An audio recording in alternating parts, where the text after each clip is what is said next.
Olá, sejam muito bem-vindos ao Tupi na Redecast. Eu sou a Daniela Esperon e ao meu lado Wagner Ferreira. Tudo bem, Wagner? Tudo bem, Dani. Vamos para um papinho super agradável aqui hoje? Com certeza. A gente tem um convidado muito especial e agora a gente vai revelar. Zé Ricardo, é um prazer contar com a sua presença aqui nesse bate-papo. Espero que você curta, hein? Sinta em casa. Ô, Dani, obrigado aí, obrigado, Vitor, obrigado pelo convite. Eu tenho que confessar, sou amante aí do Grupo Tupi, bastante tempo que a gente vive do futebol, né? E como amante do esporte, eu tive uma banca de jornal quando era moleque, junto com meu pai e meu tio, e já era um amante do jornalismo esportivo escrito, né? Revista Placar, Jornal dos Esportes, Lance, e no rádio escutava muito o super time da Rádio Tupi. Então, assim, é um prazer estar sempre em contato com vocês e obrigado demais pelo convite. Então, Zé, vamos começar aqui devagarzinho, tranquilo. Primeiro, você começou no futsal. Futebol começou no futsal, passou pelo futsal do Vasco, futsal do Flamengo. Como é que foi? Por que o futsal, para começar? Bom, na verdade eu sou nascido e criado ali no Maracanã, na São Francisco Xavier, quase em frente à Universidade do Estado do Rio de Janeiro. E a gente jogava bola, né? Morava em vila, então a oportunidade que a gente tinha, né, era jogar bola na rua e na vila. O Vila Isabel sempre foi um clube que eu assistia jogos de futsal, vi grandes equipes do futsal carioca, inclusive equipes que dominaram até o cenário brasileiro. E desde moleque eu vendo aqueles craques todos ali, eu comecei a me apaixonar pelo esporte. Então, quando eu tive a oportunidade de jogar também, me federei pelo clube. E foi o clube que também me deu a primeira oportunidade como treinador em 1992, ainda com 21 anos de idade, assim, que eu ainda estava no segundo ano de faculdade de educação física. Então, assim, o futsal foi realmente onde eu aprendi a gostar do esporte e me deu aquele empurrão e aquela sensação que era aquilo ali que eu queria fazer na vida, né? Então, eu devo muito ao futsal desde que eu assumi aí as categorias de futebol de campo, tanto de base quanto profissional, o futsal sempre continuou presente. Eu nunca deixei de acompanhar o futsal de uma forma, às vezes um pouco menor, logicamente, mas sempre acompanhando o futsal brasileiro e torcendo para que também o esporte se desenvolva como um esporte que faz parte da cadeia de desenvolvimento do povo brasileiro, já que é o esporte de quadra mais desenvolvido e mais praticado no Brasil. Você chegou a treinar o Felipe e o Pedrinho, não foi? No futsal? Sim, na verdade, depois da minha primeira experiência em 92 no Vila Isabel, a nossa equipe foi muito bem, era uma das equipes que não era cotada para chegar nas fases finais, né? Mas a gente chegou até as semifinais do Campeonato Carioca de Juvenil e em seguida eu recebi um convite do Vasco da Gama para ser treinador da categoria Infantil Juvenil e logo nesse primeiro ano eu tenho contato com o Felipe e com o Pedrinho. O Pedrinho nem tanto porque ele começou a temporada com a gente, mas logo em seguida o diretor de futebol, Darcy Peixoto, recruta ele para ele voltar para o futebol de campo, que era comum quando o jogador de primeiro ano no campo jogava menos, né? Quando ele subiu para o infantil lá, ele jogava menos do que o segundo ano, então eles ficavam no futsal. Mas o Pedrinho tinha tanta qualidade, era tão importante para a equipe, que logo ele ganhou a titularidade no futebol de campo. E o Darcy Peixoto veio a mim e falou: professor, eu preciso do Pedrinho, ele a partir de agora só vai se dedicar ao campo. O Felipe não, o Felipe tinha ali uma concorrência maior no campo. Na época era o Bill, jogou muito tempo também no Vasco. E o Felipe ficou a temporada toda com a gente. Então, assim, foi um prazer ali. O nosso time era uma equipe muito, muito competitiva e os dois eram os expoentes, já naquela época, os expoentes técnicos da nossa equipe. Você tem uma grande identificação com o Flamengo, mas pelo que eu percebo, também com o Vasco, né? Não tem dúvida, Dani, porque o Flamengo me formou como profissional, né? Em 98, quando eu sou convidado pelo Anderson Barros, hoje gerente de futebol do Palmeiras, para ir para o futsal do Flamengo, ali eu começo uma história de 14 anos na base e mais 2 no profissional, quase 2 no profissional. Então eu não tenho como ter uma gratidão imensa pelo Flamengo, porque me formou verdadeiramente como profissional.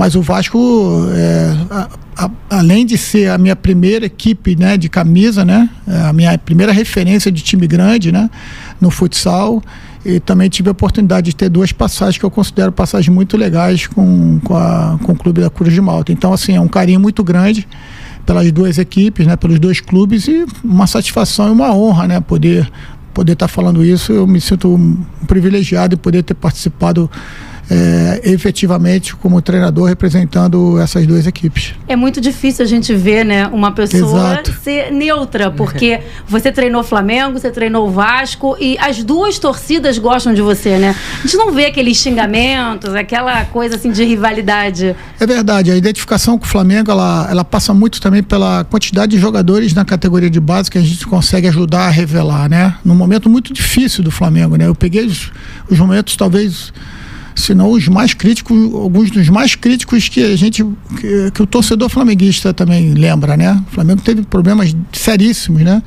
Inclusive com o ex-presidente do Flamengo chegando a falar em insolvência, né? Se eu não me engano, acho que foi o Márcio Braga, tem um vídeo dele que roda falando isso, né? Mas, assim, uma gratificação muito grande de poder revelar jogadores, né?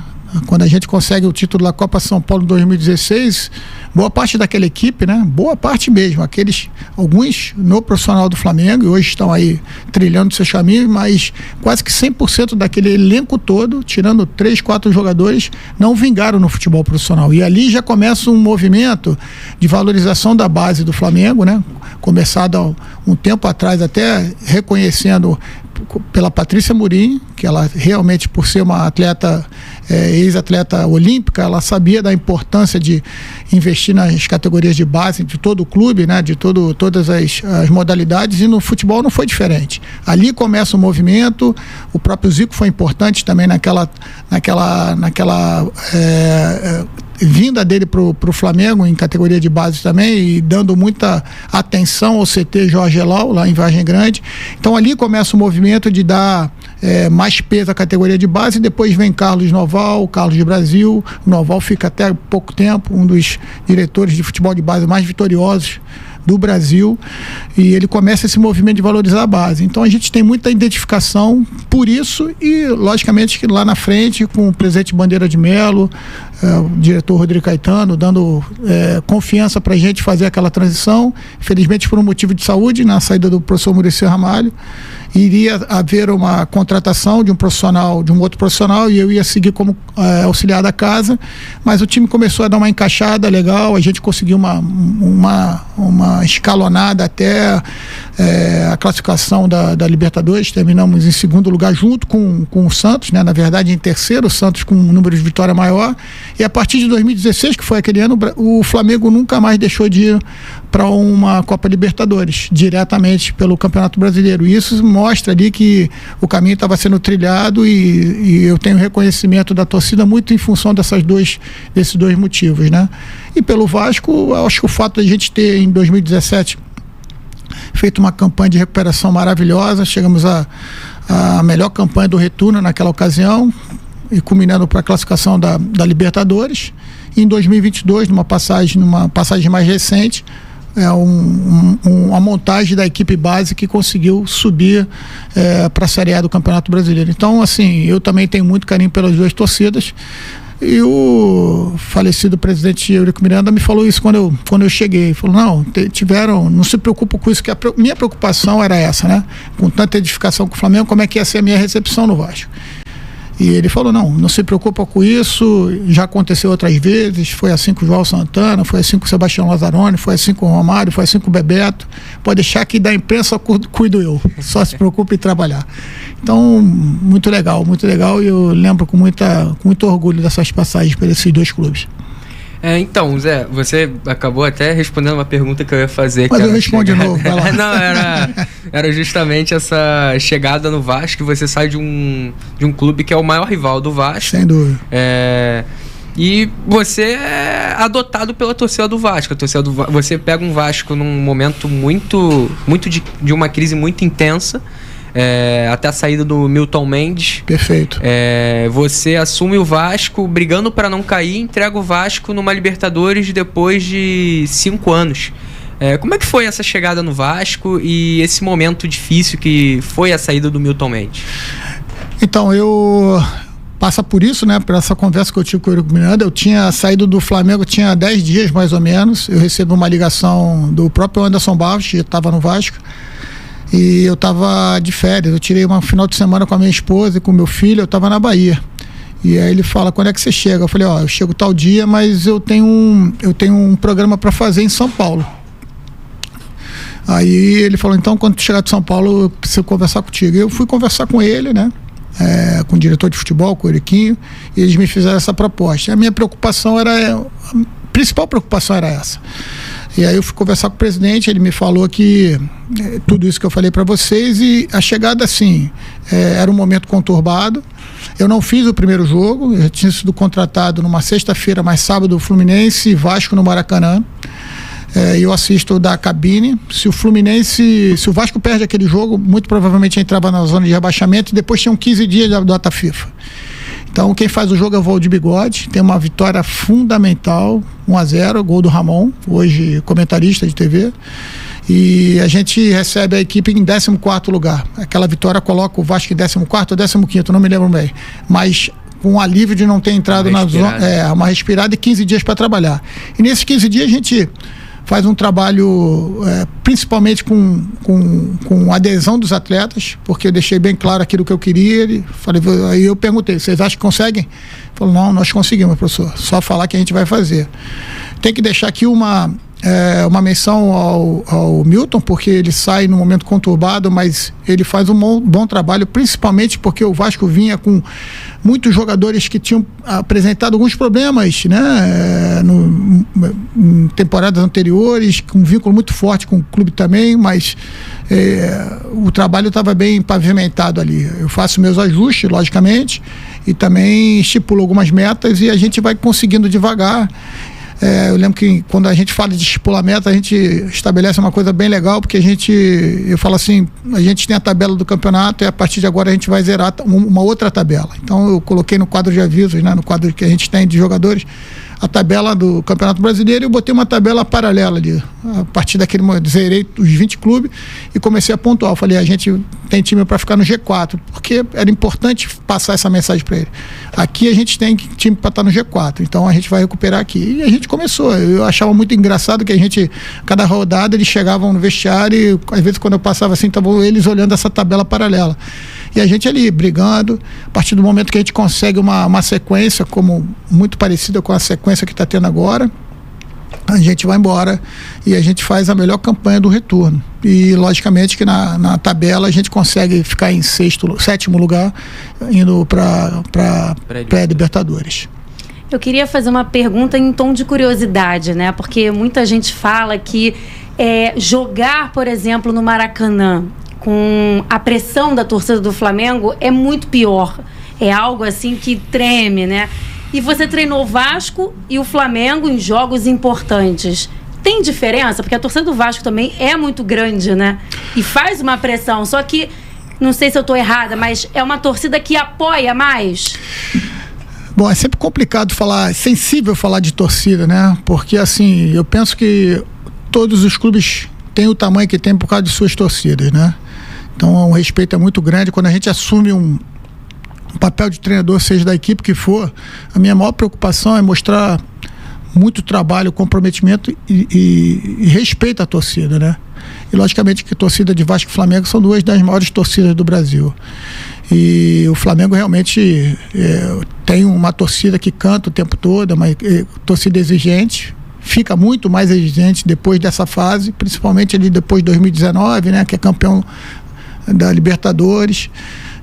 E o grito da torcida do Flamengo vai para cima deles, Mengô, né? Não é desde que você entra, você sabe que tem que ir para cima, né? Então, assim, já entra com essa pressão. Na cabeça. Enfrentei o Flamengo algumas vezes como adversário, né? Principalmente também pelo Vasco, e é muito difícil enfrentar o Flamengo, porque o Maracanã é a casa do Flamengo, né? Então o torcedor se sente à vontade, a equipe se sente à vontade. Agora, é particular jogar em São Januário, isso aí não tem a menor dúvida, é muito particular. Eu não tenho dúvida nenhuma que tanto 2017, apesar da gente começar com os portões fechados, né? Fizemos 3 jogos, se não me engano, em portões fechados em São Januário. E em 22, agora na passagem mais recente, não tem dúvida nenhuma que parte do sucesso dessas duas equipes tem a ver com a torcida. Não tem a menor dúvida. A torcida do Vasco, ela compra todos os projetos que o clube coloca, né? Desde de sócio-torcedor até, enfim, compra muito. E talvez até pelo sofrimento que passou de um histórico recente, isso faça muito diferença. Então, se a comissão técnica que ali está, e eu tenho certeza que o Diniz está fazendo isso, entender essa necessidade que a torcida tem, todas têm, né? Mas em especial, a gente está falando aqui da torcida do Vasco, isso aí vai para dentro do vestiário, o jogador sente isso, é uma torcida que apoia, é uma torcida que, assim como o mais legal é que qualquer lugar que o Vasco joga pelo Brasil, há uma recepção sempre muito calorosa, sempre muito participativa. Então, assim, mais uma vez falando, né, sem querer ser repetitivo, eu me sinto um privilegiado de poder ter participado desses dois clubes, desses clubes gigantescos, com essa presença essa presença tão presente dessas duas torcidas. Zé, você treinou o Flamengo no Maracanã, mas também treinou na Ilha do Urubu. Tinha muita diferença treinar no Maracanã para 70 mil pessoas e na ilha para 15, 20 mil, sem contar que a ilha talvez seja até um pouco do contexto de São Januário, que é apertadinho, mais um pouco sem mais... Sem identificação, né? Mas sim. Então, eu vejo o seguinte, em 2016 a gente teve uma dificuldade, né? Dentre tantas, a gente tem uma dificuldade maior, que nós viajamos muito, né? Porque o Maracanã estava sendo reformado para 2016, é o que? Olimpíada, né? E a gente só consegue jogar a reta final no Maracanã, onde o presidente Bandeira consegue, junto à federação, um espaçozinho ali, faz uma força-tarefa e consegue jogar, se eu não me engano, 3 ou 4 partidas finais. Mas desde ali, até então, quer dizer, a gente jogou em vários locais, né? Vários locais. A gente jogou muito em Cariacica, jogou no Estádio Nacional em Brasília, jogou na Arena Pantanal, jogou na Arena das Dunas. Então, assim, foi uma via crucis para terminar aquele Brasileiro. Tanto que o nosso preparador físico, né? Na época, Daniel Gonçalves, ele fez um estudo ao final da competição que o Flamengo foi a equipe que mais viajou. Quer dizer, viajou 2 vezes mais, ou seja, o dobro da que ficou em segundo lugar. E quem ficou em segundo lugar? O Palmeiras, campeão naquela época, né? Então, a gente percebeu ali nitidamente que em determinado momento a gente estava cansado, porque era chegar no Rio, treinar, viajar, chegar no Rio, treinar, viajar. Então, foi muito difícil. Terminamos aquela temporada com 76 jogos. Foi muita coisa, porque tinha aquela competição da Primeira Liga, não sei se vocês lembram dessa. Liga, lembro. E o Flamengo jogou a Sul-Americana também aquele ano. Então, foi bem difícil, bem difícil. Já na Ilha do Governador, que foi em 2017, né? O Flamengo fez uma preparação, o estádio ficou bem gostoso, bem preparado, estruturado, mas não é a casa do Flamengo, né? Então, assim, é diferente realmente, o clima de ficar próximo do jogador é positivo, mas nada se compara a jogar no Maracanã. Só uma questão, porque a gente está falando de Maracanã e você falou da casa do Flamengo, né? A gente vê a questão do estádio. Você acha que se o Flamengo construísse um estádio próprio, ele seria a casa do Flamengo como é o Maracanã? Porque o Maracanã tem também toda a mística, né, do estádio. Eu sou um pouco tradicional, eu acho que Flamengo e Maracanã tem tudo a ver. Lógico que vai ser criada uma identidade se o estádio vier a ser construído, e lógico, é sempre legal, né, falar que tem um estádio, né? Não deve ser fácil um projeto desse tamanho, mas eu acho que Maracanã e Flamengo tem tudo a ver. Só voltando nesse assunto que você falou da Primeira Liga, tem muita dúvida da galera quanto à competição, porque durou, acho que foi 1 temporada ou 2. Não, acho que foram 2 ou 3 temporadas. Vocês chegavam como se fosse realmente uma competição tipo uma Copa do Brasil, um Brasileirão, ou era mais um tom meio amistoso? Olha, como que era a percepção de vocês dentro do time, dentro do campo? Olha, eu vou te dizer que eu não me lembro agora se o campeão da Primeira Liga dava algum tipo de benefício além da questão financeira. Sinceramente, eu não me lembro se classifica para alguma competição não vou saber te responder isso. Mas eu lembro que a gente tinha um grupo um pouco maior, até pela necessidade de tantas viagens que a gente fazia, e eu entendia que a gente precisava usar aquela competição para dar ritmo de jogo, que é diferente de ritmo de treino para alguns jogadores. Mas mesmo você dando toda a importância para a competição internamente, é lógico que uma competição nova, ela depende de muitos fatores para que ela realmente pegue, né? A aceitação do público, a aceitação da imprensa, a aceitação da torcida. E a gente percebia, por não jogar em casa, a gente jogou muito fora, porque a gente não tinha Maracanã, que essa aceitação não era tão no tamanho da expectativa que a gente achava. Então, um dos maiores problemas do Brasil sempre foi o calendário. Acredito que por esse e outros motivos a Primeira Liga acabou não perpetuando. Mas a ideia no início era boa. Eu acredito que a ideia era boa para a gente poder ter uma liga, uma Copa Sudeste, né? Uma Copa dos principais equipes do Sul e Sudeste. E isso acabou não indo para frente por esses motivos. Mas nós encaramos profissionais, nós encaramos com maior importância possível. Mas por outros motivos a gente entende que acabou não se perpetuando. Trazendo um pouco para esse contexto atual, você acha que uma criação de liga dos clubes possa dar uma evoluída no futebol brasileiro?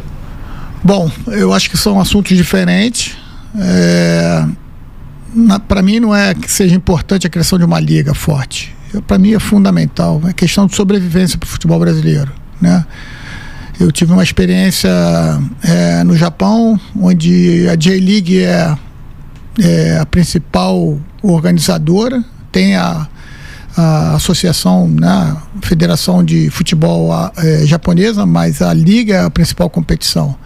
E a mudança, que se não me engano em 1992 foi criada a J-League, a mudança do futebol japonês, né, o patamar que era para o patamar que está, e a gente está falando aí de 30 e poucos anos, a mudança é gritante, é gigantesca, a ponto do Japão hoje ser considerado uma das forças, a principal seleção da Ásia e uma das forças, sem dúvida, do futebol mundial aí.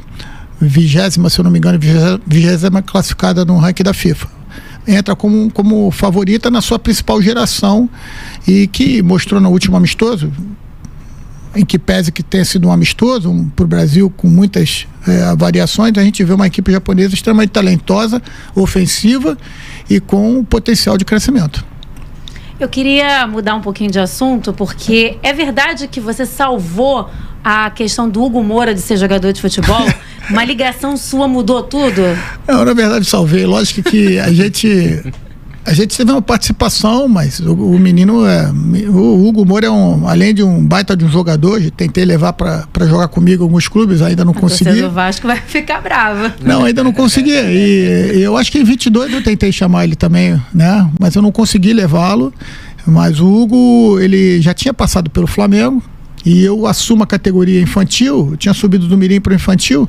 E a gente estava ali no processo de formação, não me engano, não me lembro se a gente já tinha começado a competição, e o nosso treinador de goleiro, que tinha trabalhado com o Hugo 2 anos atrás, eu não estava com ele chegou para mim, professor Ivan Garcês, ele chegou para mim, poxa, professor, o menino que treinou aqui me ligou, o pai dele é muito meu amigo e tal, ele mora numa fazenda, algum lugar aqui perto do Rio, ele deixou de vir por causa de dinheiro, ele não conseguia, e transporte para vir para cá.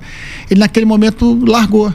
Ele era muito bom e tal, e ele tá pedindo uma oportunidade. Eu falei, cara, a gente já tá começando a competição, mas traz o garoto, vamos fazer o seguinte, vamos dar uns 15 dias para ele, vamos ver se a gente consegue. Eu sempre fui assim, eu sou um professor na essência, e sempre gostei de dar oportunidade. A gente trabalhava lá no infantil, no mirim, com 40 e pouco, 50 jogadores. Falei, poxa, não vai fazer diferença, até porque já era jogador do Flamengo, né? Já tinha passado por ali. E aí ele retorna, e aí não precisei de 15 dias, né? Rapidamente eu vi que ele era um jogador que iria me ajudar, né? E a gente refaz a inscrição dele, né? Ele volta, o clube começa a ajudar ele um pouco melhor, assim, para que ele pudesse ir e voltar. Eu lembro que quando a gente precisava falar com ele, a gente tinha que ligar para um caseiro, o caseiro ia lá em cima chamar ele, ia ficar 15 minutos no telefone esperando ele, ou alguém da família dele, era bem difícil, assim. E ele era um guerreiro, né?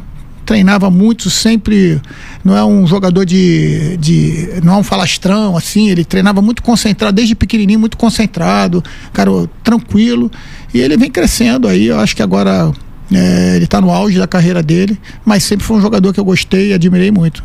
Fico feliz por ele. Você deu a primeira chance pro Vini Júnior no profissional. Como é que foi esse contato com ele? Você que já treinou ele na base antes também? Na verdade, quando eu retorno pro Flamengo, porque eu tive uma breve saída, né, do Flamengo, fui trabalhar no Sendas Audax, um projeto maravilhoso que tinha em São João de Meriti, infelizmente acabou, mas um projeto que mudou a minha cabeça como profissional, por ser um clube empresa, né. Quando eu volto em 2012 pro Flamengo, eu volto pro Sub-15 e o Vini era jogador do Sub-13, então já era uma realidade, já era badalado, eu já cheguei escutando falar dele, né? Dele e da famosa geração 2000. Então, quando eu chego lá, logicamente que a gente treinava próximo, na verdade a gente treinava de manhã e o Mirim treinava à tarde, mas como a gente ficava muito tempo no clube, comecei a acompanhar. Na verdade, ele era treinado pelo Gilmar Popoca e foi trazido pelo professor Israel Falcão. Fez essa peneira e conseguiu visualizar ele em São Gonçalo e trazê-lo. Já é uma realidade. Então, no ano seguinte, ele sobe para o infantil, a gente começa a trabalhar junto e, logicamente, que falar do Vini é fácil na parte do jogo em si. Logicamente, com bastante deficiências ainda, mas um jogador com extremamente capacidade de 1 contra 1, tomada de decisão, muitas das vezes assertiva, enfrentamento, coragem para jogar, totalmente desinibido, muito amigo, muito falastrão, aquela questão de chegar e querer fazer logo um bobinho, chamar para fazer uma brincadeira e tal, muito alegre, e aquela energia do Vinícius sempre foi muito contagiante. Quando a gente sobe pro juniores, ele faz a categoria de juvenil e a gente se reencontra no profissional. Nos juniores, eu não me lembro se a gente chegou a trabalhar junto, mas a gente se reencontra no profissional. E naquele momento a gente tem um projeto, o Vinícius Júnior foi um projeto muito bem desenvolvido em várias mãos no Flamengo, né? Ele e outros jogadores, porque a gente tinha ali divisões, e logicamente que aqueles jogadores que eram mais determinantes naquele momento ali, o Flamengo tinha vamos dizer assim, um plano de carreira mais definido e mais específico, né? E o Vini Júnior entra nessa seara.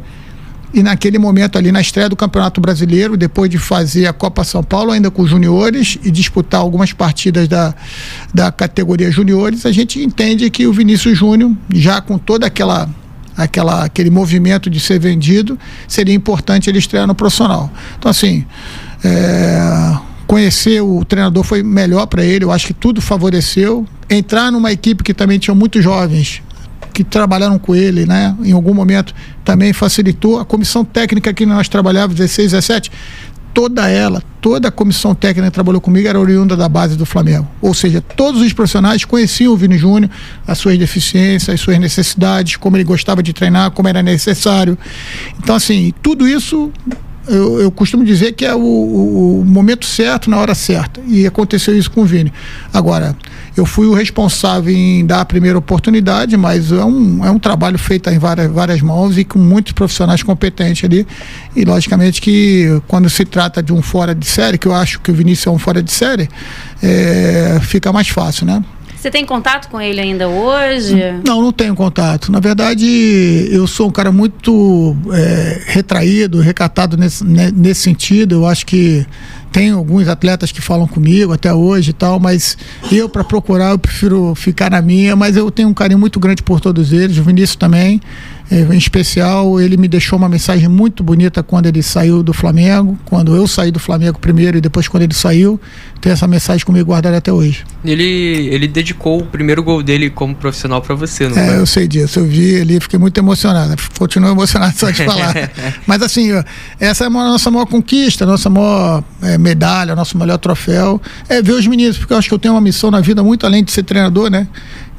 Eu tenho isso comigo, que é transformar a vida desses meninos, porque a gente só é junto com eles na categoria de base, sabe o que eles passam. Então eu tento levar isso, lógico, com respeito, com sentimento de justiça, coerência, ambiente positivo, dentro das crises que muitas das vezes acontecem no futebol. Eu tento manter esse meu lado para que eu não misture as coisas, né? Então, quando eu vejo um menino desse, assim como o Hugo, como o Vinícius, tantos outros, e às vezes em escala bem menor. Ontem mesmo encontrei um ex-goleiro meu do Botafogo, que está sem clube, me pediu ajuda e tal.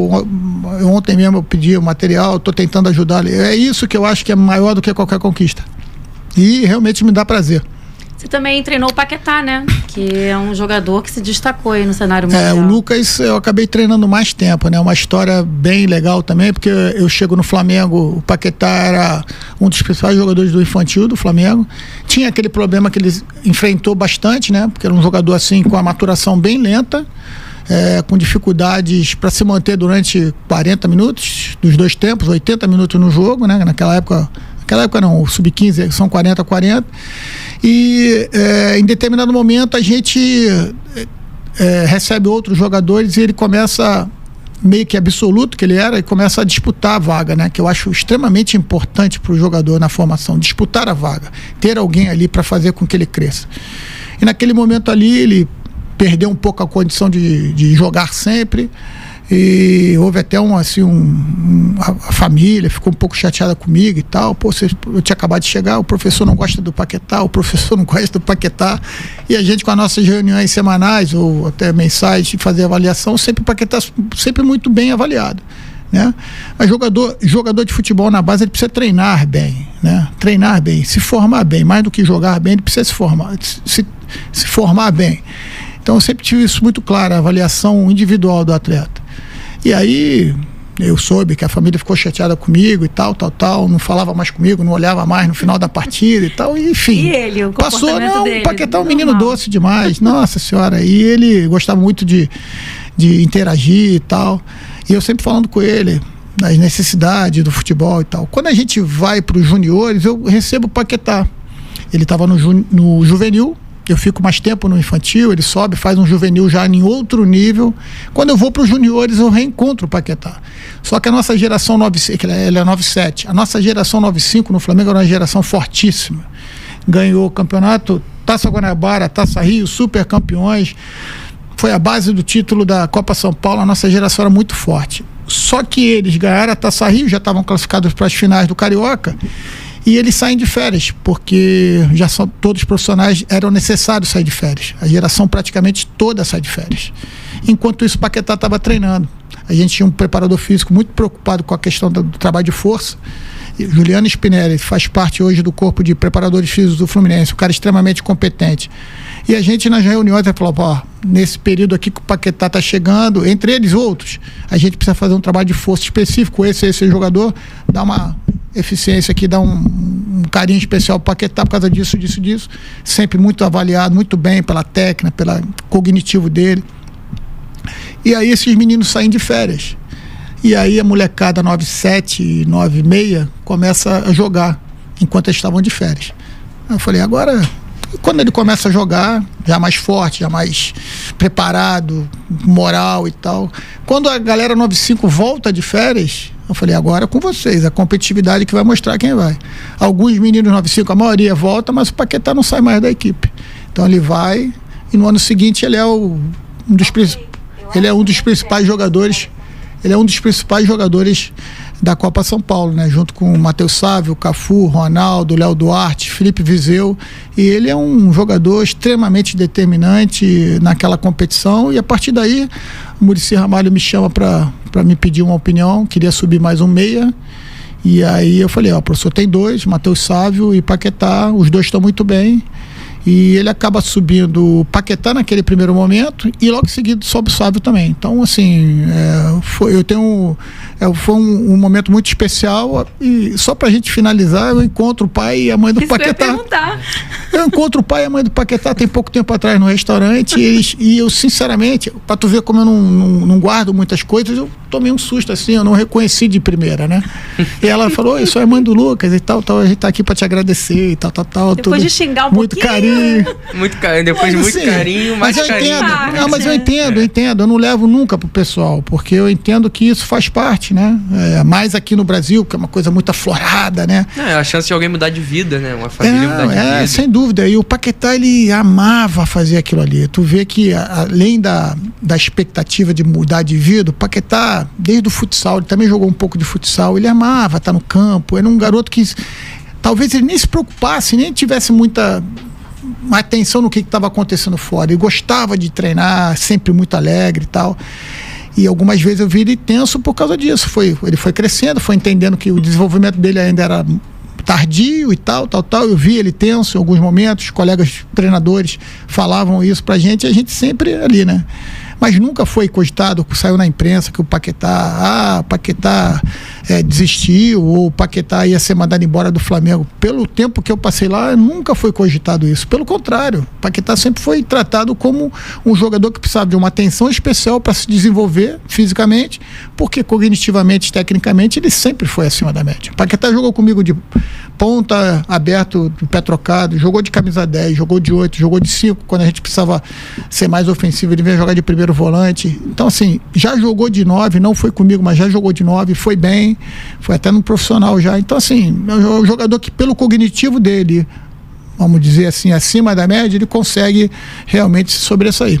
Outro jogador que você treinou, só que dessa vez no Vasco, acho que você até deu muita sorte, que em 2017 você treinou talvez os dois prodígios daquela época, que foi o Vinícius Júnior e o Paulinho. Os dois que você falasse um pouco da sua relação com o Paulinho. Ele teve até uma lesão complicada, sim, acho que até afetou um pouco a carreira dele, que foi a do braço, sim, contra o Cruzeiro, acho que na Libertadores. Né? Eu queria que você falasse um pouco sobre o Paulinho. Então, os dois da categoria da geração 2000, né, cara? Um do Vasco, outro do Flamengo. Então, assim, eu até na época tinha quase que certeza que eu ia ver os dois jogando na seleção brasileira. Um de cada lado, apesar dos dois gostarem de jogar pelo lado esquerdo, né? Mas eu via com condições de jogar dos dois lados, ou um por dentro. E quando eu chego no Vasco, o Paulinho já é uma realidade, ou seja, para aquele momento, porque ele já tinha sido promovido pelo Milton Mendes e já tinha feito até gol, se não me engano, contra o Atlético Mineiro. E assim, ele estava naquele momento de se afirmar no profissional. Então a gente tem ali jogadores, como eu falo sempre muito da base do Vasco, né? A gente tem o Vasco necessitando ali, sem muita grana, salários atrasados e tal. A gente tem Paulinho entrando e depois se tornando um titular. Matheus Vital era o nosso camisa 10. A gente tinha o Henrique, lateral esquerdo, na contusão do Ramon. A gente tinha Ricardo Graça na zaga, quando a gente tem a não continuidade do Brenner, do Anderson Martins, por questão de lesão também. A gente tinha o Andrei volante, que estava há pouco tempo no Curitiba. A gente tinha Paulo Vitor, atacante, Caio Monteiro, que também entrava de vez em quando de atacante. Então, assim, o Vasco sempre teve e tinha jovens ali muito talentosos e que, para mim, não olho carteira de identidade. Matheus Vital também. Matheus Vital, Então, assim, quando precisa... Evander foi importantíssimo na reta final, fez gols importantes. Jogador muito sempre... até meio cobrado da torcida, mas um estilo de jogo que me agradava, um jogador cerebral também. Então, o Vasco ali, eu percebi que junto com o Nenê, junto com o Wellington, junto com o Wagner, junto com o Anderson Martins, que jogou um pouco mais do que o Breno por causa da contusão, o André Gies, que foi um atacante até contestado, né, mas um jogador importante pra caramba. Então, assim, eu percebi que ali Martins Silva, o goleiro, que dava Iago Pikachu fazendo gol pra caramba. Então eu percebi que ali a gente podia fazer coisas boas, né? E graças a Deus ali foi um grupo que se fechou, falou, a gente está com o trabalho atrasado, mas entendeu que os objetivos individuais deles ali só iam ser atingidos se conseguíssemos o objetivo coletivo. Ali foi a grande chave. Os mais velhos pegaram os mais novos pelo braço, não, a gente vai. O falecido Thales, atacante, infelizmente partiu muito cedo, extremamente talentoso também. E ali a gente conseguiu subir, né? Agora, Paulinho, naquele jogo contra o Cruzeiro, já na Libertadores, na fase de grupos, um jogo 0-0, termina 0-0, mas eu tenho certeza que a gente venceria aquele jogo. A gente estava muito bem na partida. Psicológico e ele, acaba. No início do segundo tempo, ele cai em cima do braço e acaba se contundindo. Ali atrapalhou bastante ele. Depois ele vai para o Bayer Leverkusen. Não tem tanta sequência, até porque é uma equipe... Ele tem uma contusão séria lá também, se eu não me engano, no joelho. E era uma concorrência grande. Agora ele volta... Quando está numa melhor carreira também, melhor momento da carreira no Atlético Mineiro, vai novamente convocado. E agora no Palmeiras a gente espera que ele consiga se recuperar dos problemas que ele tem, porque é um garoto de ouro também. E acho que O Brasil precisa de jogadores assim, com desenvoltura, com capacidade de 1 contra 1, capacidade de finalização. O Paulinho ainda eu acredito que possa dar muitas alegrias, não só ao Palmeiras, como se ele voltar nos melhores momentos, ser um futuro convocado da seleção brasileira. Você falou um pouco aí da dificuldade financeira do Vasco, no ano que você estava, em 2017. Creio que em 2022 também, daqui a pouco a gente vai chegar lá. Cara, quais dificuldades eram as maiores, assim, no dia a dia? Tanto dificuldades financeiras quanto de estrutura mesmo. A gente teve aqui o PC Guzmão, veio aqui há pouco tempo, ele falou, na época da gestão Campelo, das dificuldades que eles tinham também, principalmente em questão de estrutura, e que o Vasco hoje é outra coisa se comparado àquela época. Não tenha dúvida, Vitor. Eu peguei a transição, né? Porque tem um ponto positivo e um ponto negativo quando você chega num clube que está num ano de eleição. Naquele momento lá, o Vasco ia ter uma eleição, né? O que é o ponto positivo? Porque o presidente que está ali, se ele vai tentar a reeleição, não era nem o caso do Eurico Miranda, mas se ele vai tentar a reeleição, ele quer mostrar, né? Ele quer dar o apoio, ele quer dar condições. E o negativo é porque há uma força política sempre muito contra, né? Tentando fazer com que aquela situação ali se desestabilize. Então ali foi um momento que o Vasco já vinha de longa data com problemas políticos, e não foi diferente com a gente. O que eu digo de estrutura ruim? Lá não era nem que era ruim, mas assim, era insuficiente, porque a gente treinava no anexo de São Januário. Para quem conhece São Januário, tem um campo anexo ao lado, né, que era grama natural, agora, se não me engano, está em grama sintética, mas era um campo de 70 por 55, nem oficial era. Então a gente treinava ali e alguns dias na semana, para não prejudicar o gramado de São Januário, treinava no campo principal. E quando não podia treinar nos dois lugares, a gente treinava ali atrás do gol. Olha só, é inadmissível hoje você pensar que você vai fazer um time profissional num alto rendimento, na exigência que está o futebol, mas a gente treinava ali. Mas eu vou falar uma coisa para você, a coisa boa é que ficou tão compacto ali, a gente se deslocava tão pouco, e que as pessoas os atletas entenderam que aquelas dificuldades lá tinham que ser transformado em algo mais. E aí que eu falo que a gente montou ali um ambiente maravilhoso ali. Então, assim, há pouco tempo atrás eu tive no lançamento do livro do meu amigo Eduardo Barroca, treinador, e encontrei alguns daquelas pessoas que fizeram parte daquela comissão técnica ali. Fiz questão de tirar uma foto para relembrar, né? Não é questão de ser saudosista, para relembrar que realmente um trabalho, uma equipe pode fazer a diferença, né? Então ali foi um trabalho que muito bonito ali, feito de dentro do campo, nos bastidores, e também com a simbiose com a torcida. Então, muito legal reviver aquilo, e muito legal repassar aqui com vocês aqueles momentos. Qual o momento, assim, que você pode eleger da sua carreira mais importante? Que voltaria... Não, eu nem diria voltaria, né? Porque eu gosto de olhar para frente, né? Mas logicamente que as coisas que são boas ficam marcadas, e você acaba tirando deles lições, não só deles. Os momentos mais difíceis também talvez sejam aqueles que a gente tira mais lições, né? Mas assim, a minha subida profissional é um momento que eu guardo muito, a conquista da Copa São Paulo, que é uma competição extremamente difícil, da maneira que foi, o título com 10 meses de profissional, um título carioca dentro do Maracanã, por todo o simbolismo do Maracanã para mim, que vivi Maracanã, era muito forte aquela vivência ali. Só tendo um parênteses aqui, Maracanã, no intervalo dos jogos, era obrigado a abrir a estátua do Bellini aí, era obrigado a abrir o portão, por uma lei estadual, né? Se as pessoas quisessem sair, tinha que sair. Então eu e meu irmão, a gente ficava ali na espreita, quando acabou o primeiro tempo do jogo, a gente ia, ficava ali esperando, quando dava 5 minutos do segundo tempo, a gente não subia. Era o famoso segundão. Não, a gente não. Todo mundo ali que morava na região, era uma legião. E a gente subia correndo. E o detalhe é que não era só jogo ou do Vasco, do Flamengo, do Fluminense, do Botafogo, era qualquer jogo no Maracanã. A gente tinha que sair cedo, porque se meu pai chegasse, ele não deixava a gente ir do trabalho. A gente ficava ali na espreita, a gente subia. Tomamos muita bronca do meu pai, porque ele, não vai mais de segundão. Pra gente ficou uma... E eu pegava os ticketzinhos, o canhoto, qualquer que fosse, eu anotava o placar, o jogo e o placar e quem fez os gols. Eu tinha isso há pouco tempo atrás, numa da minha mudança, eu perdi, eu fiquei maluco. Eu tinha um bolo assim, era por numeração, né? Jogo 01, jogo 02, 02. Quando eu perdi um ticket daquele ali, eu ficava maluco. Pô, perdi o ticket. Normalmente, isso aí hoje em dia valeria até um grande dinheiro. Mas enfim, é o tamanho do Maracanã. Por isso esse título no profissional foi muito importante para mim.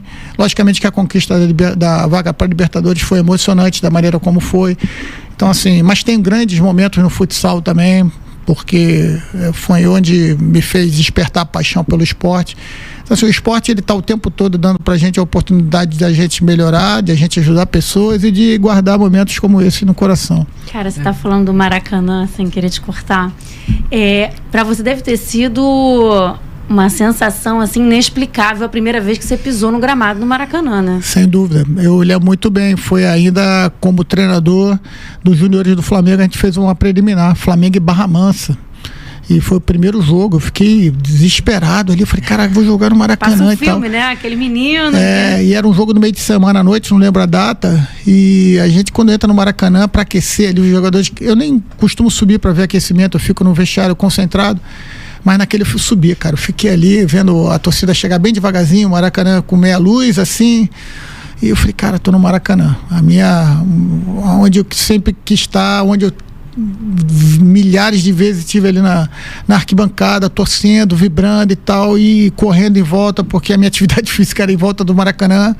Então, assim, foi uma loucura. E quando a gente é campeão, e aí eu preciso fazer um outro sinão aqui, a final foi contra o Fluminense. Quando acaba o jogo, eu tô abraçado com a minha comissão técnica, e quando eu viro pro outro lado assim, aí é um sinal de grandeza, né? Até porque ele é um gigante do futebol. Eu vejo o Abel Braga desse tamanho me abraçando e falando assim, parabéns, você mereceu. Então eu falei, cara, campeão, 10 meses profissional, maiores equipes do mundo, e um cara que eu sempre vi jogando e treinando, me dando um abraço, me dando parabéns. Hoje eu tenho o Abel como um amigo, sou admirador dele demais, a história dele é linda. Se eu tiver 5% da história dele, eu já estou feliz.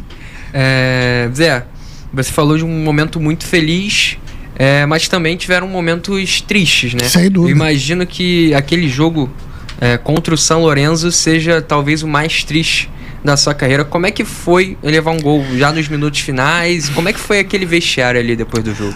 Não tenha dúvida, sem dúvida. É uma tristeza muito grande. Um jogo difícil, uma competição que a gente jogou muito bem os jogos no Maracanã. Fizemos 9 pontos no Maracanã. Não conseguimos nenhum ponto fora. Um ponto serviria pra gente. E se a gente repassar os jogos, eu fico assim tentando entender como que a gente não classificou. Estreamos um 4-0 com o São Lourenço dentro de casa, maravilhoso, o Maracanã explodindo de gente, talvez um dos jogos que eu tenho mais lembrança na minha carreira também. E depois a gente tem a sequência da competição. A competição, tudo indicava que a gente classificaria antes de terminar. Só que os jogos vão acontecendo, a gente já podia ter classificado no primeiro jogo do retorno. No quarto jogo a gente já podia ter classificado. Só que começa a ter os resultados totalmente fora do comum. Por exemplo, o São Lourenço chega dentro do Atlético Paranaense, da Arena Baixada, mete 3-0 no Atlético Paranaense. Se é empate aquele jogo, a gente já estava dentro, junto com o Atlético. Aí dá uma sobrevida ao São Lourenço. São Lourenço vai jogar contra a Universidade Católica no Chile, também consegue a vitória, e aí ele vai para o último jogo brigando. Em determinado momento, 1-1, estava classificando as duas equipes, só que o Atlético Paranaense consegue uma virada contra a Católica no Chile, e aquilo faz uma pressão muito grande do São Lourenço. E no último lance praticamente do jogo, eu lembro muito bem do lance, um escanteio, a bola volta para o lado, a equipe do São Lourenço já está saindo, a gente acaba perdendo a bola no canto, e quando a gente perde a bola no canto, o Angeleri, que era o zagueiro, que está saindo da área, nitidamente voltando para a zaga, ele dá um volta assim, a bola é cruzada, no segundo pau ele entra sozinho e faz o gol. Então ali foi um momento de importância, porque a gente estava caminhando no Brasileiro, e quando a gente é eliminado da Libertadores, certamente uma pressão fica muito grande, né? É um baque muito grande. A gente senta, o vestiário tu me perguntou do vestiário. Eu lembro muito bem de eu entrar no vestiário, tá o Paulo Guerreiro com a toalha em cima da cabeça. E realmente um sentimento de frustração muito grande, porque eu acreditava muito naquela equipe, em caminhar. Não sei se a gente iria bater campeão. A gente, se eu não me engano, se passa, pegaria o Emelec, e se passa do Emelec, a gente ia pegar aí sim a grande equipe na época, que era o River Plate do Galhardo, né? Então, assim, eu não sei se a gente conseguiria chegar na final, mas tínhamos perdido o Diego, tínhamos perdido o Everton Ribeiro. Os jogadores importantes não estavam naquela partida. O Everton Ribeiro nem tinha estreado, porque ele só poderia estrear na segunda fase, que ele tinha acabado de chegar. A gente perdeu o Diego por contusão. Então, assim, certamente que a gente estaria mais forte nas fases seguintes, mas eu acho que o futebol, às vezes, também te dá muito, e em alguns momentos também acaba, até porque tem um adversário, tem muita gente trabalhando, e a gente tem que conviver. O esporte é isso, às vezes a gente ganha, às vezes a gente perde. Aquele momento ali foi um momento difícil. Eu acho que você acabou pegando um pouco da pressão do Flamengo. Começou um Flamengo que começa a contratar, começa a se dar bem financeiramente. Sim. Acho que você acaba pegando essa divisão, né, das vacas magras para as vacas gordas do Flamengo, né? Exatamente. Como é que você pega um time que já está começando a construir isso aqui? Basicamente você constrói uma base do time que começaria a ser campeão em 2019. Começaria a ser o Flamengo campeão que a gente conhece a partir de 2019. Não tem dúvida. Eu acho que esse foi o momento ali, vamos dizer... Diego, Everton Ribeiro, Diego Alves, né? O Diego Alves chegou comigo, mas jogou muito pouco. Eu já estava lá. Como eu te falei, o Everton Ribeiro, ele não consegue jogar a Libertadores, ele joga alguns jogos do Campeonato Brasileiro. A gente faz em 16 ainda a contratação do Diego, né? Então, assim, o time realmente começa a ter, por muito pouco, a gente não consegue trazer o Bruno Henrique naquela época, né? O Santos consegue trazer ele de volta, mas era o jogador que a gente queria ter trazido. Enfim, eu acho que essa transição ela ocorreu naquele momento ali. Logicamente que toda transição, o ideal é que quando passa de um ano para outro você mude, lógico, 2, 3, 4 posições, porque é natural, alguns saíram, outros, mas o Flamengo realmente passou a ter ali um diferencial técnico muito grande, maior, e logicamente que começou a se amadurecer o Flamengo que é hoje. O Bruno Henrique então já era desejo do Flamengo. O Bruno Henrique foi o seguinte, quando a gente tem a saída do Emerson Shaker no final de 16, a gente vai atrás de um homem de lado, e o nome era o Bruno Henrique, e a gente faz consultas a todos os ex-treinadores dele, como é normal fazer, e a gente chega no nome do Bruno Henrique. Viam 3 ou 4 nomes, se eu não me engano, Bruno Henrique, deixa eu ver se eu me lembro, Bruno Henrique, Orlando Berrio era o terceiro, não me lembro quem era o segundo, estava Cecílio Domingos, paraguaio, uns 3 ou 4 nomes que a gente queria, e a gente vai no Bruno Henrique. A gente fecha com o Wolfsburg, se eu não me engano, era o Wolfsburg, a gente fecha um empréstimo. Eu não vou saber, eu vou dar um número aqui, mas eu não sei se é isso. $500 mil de empréstimo para ele. E a gente acerta com o Wolfsburg um empréstimo de 1 ano ou de 6 meses, acho que foi 1 ano. Quando acontece da gente começar a trocar papéis, o próprio Wolfsburg entra em contato e fala assim: o Santos entrou em contato com a gente aqui, eles querem comprar o Bruno Henrique, e como a gente tem interesse de vender, a gente fez o preço, o mesmo preço que eles venderam pra gente. Eles falaram que vão pagar, só que vocês estão na frente. Se o Flamengo igualar a proposta, eu já falei pro Santos, isso tudo depois a gente conversando, se o Flamengo iguala a proposta, a prioridade de vocês, mas o interesse do clube é vender e não emprestar. E aí a gente fica ali naquelas reuniões ali rápidas ali com o pessoal diretivo e tal, vamos conseguir, tem dinheiro, não tem dinheiro, não tem, dá para ir. A gente acaba optando em não trazê-lo, porque o Flamengo, a austeridade do Flamengo naquele momento não permitiu tudo isso que a gente vê hoje, mas naquele momento, por isso que a gente fala tanto de planejamento aqui. Nesse patamar a gente não consegue 3,5 milhões, que eu acho que foi $3,5 milhões, a gente não tem para dar à vista. E aí o Santos leva, e a gente vai atrás do Orlando Berrio, entendeu? Essa foi a configuração. Lembro bem que a gente estava muito próximo de anunciar o Bruno Henrique, mas teve de um dia para o outro mudou-se o status ali, ele acabou voltando para o Santos. E a chegada do Everton Ribeiro?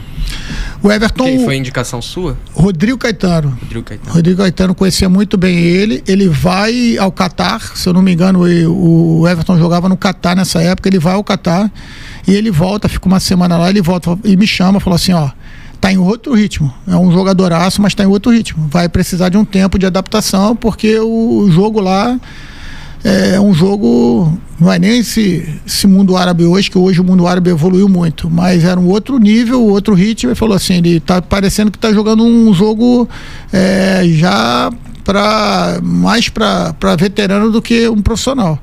Eu acho que vale a pena a gente trazer, ele quer vir, mas a gente vai precisar de tempo e foi feito, ele chegou, fez uma adaptação.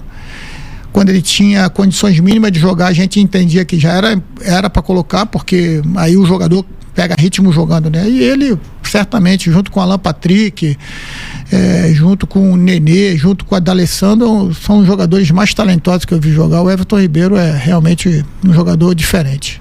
Você gostaria de ter trabalhado com algum jogador, assim, específico? Vou falar um monte aqui, mas... Não, assim... Não, que tenha tido em pauta para contratar, mas não foi possível. Não, o Bruno Henrique. Talvez o Bruno Henrique eu gostaria de ter trabalhado com ele, né? Sim, não. Do jogador atual... assim não vale. Do jogador atual eu gostaria de ter trabalhado com o Arrascaeta, né? Porque ele parece ser um jogador... um jogador que tem um perfil muito legal, não é um jogador que quer aparecer, um jogador que quer fazer as coisas para os outros, ele quer jogar para a equipe mesmo. Então eu vejo que o Arrascaeta é um cara muito importante, assim, e que eu gostaria de ter trabalhado. Para você, assim, a gente tá falando de meio, né? Qual é a principal qualidade de um meio-campo hoje em dia do futebol brasileiro, assim, no seu ver? Que agrega? Porque você fala muito de conjunto, né? Sim. Futebol é equipe. Olha, Dani, eu sou um pouco tradicional, sabe? Talvez por ter assistido tão de perto, assim, grandes equipes, principalmente carioca, eu gosto de um camisa 10 clássico, sabe? Eu gosto de um camisa 10 que dita o ritmo, que tem quebra de ritmo de jogo, inteligente, cerebral, né? Muitas das vezes no seu elenco você não tem esse jogador à disposição, e por questão de estratégia de jogo para jogo você precisa abrir mão dele, ou botar 2 meias ao invés de um só. Mas eu sou um treinador que eu gosto do camisa 10 e gosto do camisa 9, um camisa 9 de área, enfim. Por isso, por exemplo, a minha equipe de sub-20 campeã da Copa São Paulo, eu tinha Matheus Sávio, tinha Lucas Paquetá, tinha Matheus Trindade, tinha Cafu, todos jogadores com características de camisa 10, e algumas vezes adaptado para lá ou para cá. Quando eu trabalhava em categoria de base, eu gostava de imaginar meu meio de campo com jogadores técnicos, e que eles iam se arrumando naturalmente no meio de campo. Se eu tenho 4 jogadores técnicos, eu vou botar os 4 ali, uma hora um vai jogar um pouquinho mais atrás, outra hora o outro vai um pouquinho mais para frente, porque eu acho que é assim que a gente desenvolve esse jogador, né? Um jogador cognitivo, e não só por força física, ou só por ser forte ou grande. Lógico que o futebol tem exigências diferentes, cada um tem a sua cultura, a sua maneira de trabalhar, mas eu gosto do camisa 10 clássico. O futebol está perdendo um pouco esse brilho do camisa 10? Eu não sei se perdendo, mas assim, está um pouco mais escasso, né? Aqui no Brasil, principalmente, está um pouco mais escasso, mas, por exemplo, a gente está sempre comparando aqui os camisa 10 daqui com os camisa 10 da Argentina, para a gente não sair do clichê atual. Eles têm uma característica, a categoria de base da Argentina joga muito no que a gente chama de rombo, né? Com o seu losango, né? Que é um volante mais defensivo, 2 volantes, um de cada lado, 2 meias mais de cada lado, e esse meia de enganche ali, que é o camisa 10. Mas qualquer um deles podem jogar, principalmente esses 2 laterais aqui, podem jogar, assumir essa função de camisa 10. Eu acho que o estímulo, ele precisa ser dado, né? E a gente perdeu um pouquinho isso. Confesso que talvez até por influência de fora a gente acabou perdendo isso. Seria importante, seria interessante a gente retornar, porque as grandes seleções, as grandes equipes brasileiras, a gente for ver assim, lembrar, tem sempre um camisa 10. A gente revela hoje muito ponta e pouco meia, né? Até por isso, às vezes, pode ser levado em consideração, Vitor, porque assim, não é incomum você pegar esse jogador camisa 10 cerebral e botar para jogar do lado do campo, né? A gente vê o Rodrigo, foi muito estimulado do lado. O Rodrigo é um camisa 10 que eu acho que pode jogar muito. O Estevão, aqui agora, eu acho que mais para frente ele vai vir jogar por trás ali, um jogador cerebral também. Então, assim, questão de ponto de vista, questão de metodologia de trabalho, questão de metodologia do clube, eu acho que a CBF poderia, como gestora do nosso futebol, avançar em alguns pontos, criar meios para que a gente pudesse pelo menos fazer os treinadores da base refletirem um pouquinho mais sobre isso. Eu sou um pouco nostálgico, né? E eu sei que tenho certeza absoluta que lá para frente, quando eu tiver mais para frente da minha carreira, eu vou voltar a trabalhar com a categoria de base, e aí sim eu vou poder vislumbrar isso um pouquinho melhor. Você diz o quê? O treinador da categoria de base trabalhar mais essa situação? Eu acho que... Na formação do atleta? Exato, eu acho que o foco precisa ser o desenvolvimento do atleta, né? A gente não todo mundo quer ganhar, todo mundo precisa ganhar da maneira como é o futebol, mas acho que a gente precisa voltar um pouquinho para nossas origens. A nossa origem é um meia clássico, é um meia que consegue decidir. A gente tem, as nossas seleções sempre foram marcadas por isso. A nossa maior seleção de todos os tempos, talvez a maior, de 1970, tinha 4 camisas 10 dentro de campo, jogando ali, foram realinhados com o Zagallo. O Gerson jogou um pouquinho mais para cá, o Tostão, que era 10, foi jogar um pouquinho mais para frente, o Pelé jogou para cá, o Rivelino fechava um pouquinho mais por dentro, o Clodoaldo, que poderia também fez ali. Tá falando de 50 e poucos anos atrás. Eu sei, é difícil traçar, comparar gerações, mas eu acho que isso deveria servir pelo menos de reflexão pra gente. Você acha que hoje a gente revela jogadores pensando muito mais na venda pro exterior do que propriamente pelo talento do jogador? Isso é um ponto a ser discutido. Eu acho que muitas equipes importantes acabam fazendo a sua categoria de base para vender jogador. Isso aí eu duvido que alguém eu desafio alguém a falar que é o contrário, porque é o que a gente escuta, né? Categoria de base, a gente vai precisar vender um jogador esse ano, para fechar as contas vai precisar vender, e tem categoria de base específica para revelar o jogador e vender. Então isso aí eu não sou contra isso, pelo contrário, eu acho que é uma maneira de você se manter ali a roda girando, mas eu acho que você precisa ter um compromisso com a sua equipe profissional. Eu, como, sei lá, se eu fosse supostamente um gerente de uma base, eu teria um compromisso com o meu profissional, né? A não ser que o meu presidente falasse, não, eu quero vender jogador, mas aí é você ter questão de você querer ficar ou não ficar nesse lugar. Eu acho que a gente precisa revelar jogador para o futebol brasileiro, e aí eu já bato num grande problema que eu acho que o futebol brasileiro está enfrentando e que a gente precisa discutir de frente. 9 estrangeiros numa equipe de futebol brasileiro, num país formador, isso é um tiro no pé, cara. Isso é um tiro no pé que você não tem noção daqui a um tempo o estrago que isso vai fazer. Isso eu estou falando porque é o estrago na formação, é o estímulo que você não dá mais, é o prazer que você de repente tem de formar o seu jogador, é o espaço que você não tem e você precisa vender o jogador para se desfazer, porque senão daqui a pouco a gente vai estar tendo equipes que não vão investir tanto quanto investe na categoria de base, porque eu gasto tanto no futebol de base por ano, com esse tanto aqui eu contrato 5 jogadores sul-americanos. É o que está acontecendo. Para que eu vou investir? Então daqui a pouco você está deixando de investir no seu profissional, está deixando de reciclar os seus treinadores. Eu acho que é um tiro no pé. Se a gente fosse um país que não formasse, eu entenderia. Agora, um país que você balançou a árvore ali, cai jogador, a gente viu aí alguns jogadores vindo da várzea há pouco tempo jogando, né?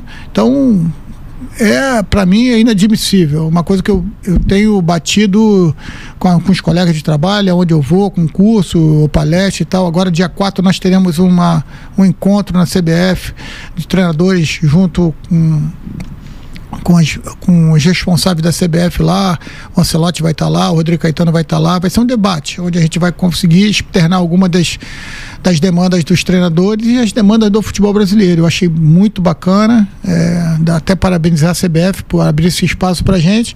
Eu vou estar participando de uma mesa redonda lá, para que a gente possa discutir isso. Poxa, eu preciso eu acho necessário que esse ponto seja colocado. Não só dentro, né, dos 9 estrangeiros, como também os treinadores estrangeiros que estão chegando aqui, como a seleção brasileira, né? Você concorda com a seleção brasileira ter um estrangeiro à frente? Bom, eu preciso ser sincero com as minhas convicções. Assim, eu penso que qualquer treinador que chegasse para fazer esse trabalho depois de um ciclo tão tumultuado, para dizer o mínimo, né? Que a gente tem aí para a Copa do Mundo, teria dificuldade. E eu acho que a gente tem treinadores em condição dentro do Brasil para dirigir a seleção brasileira.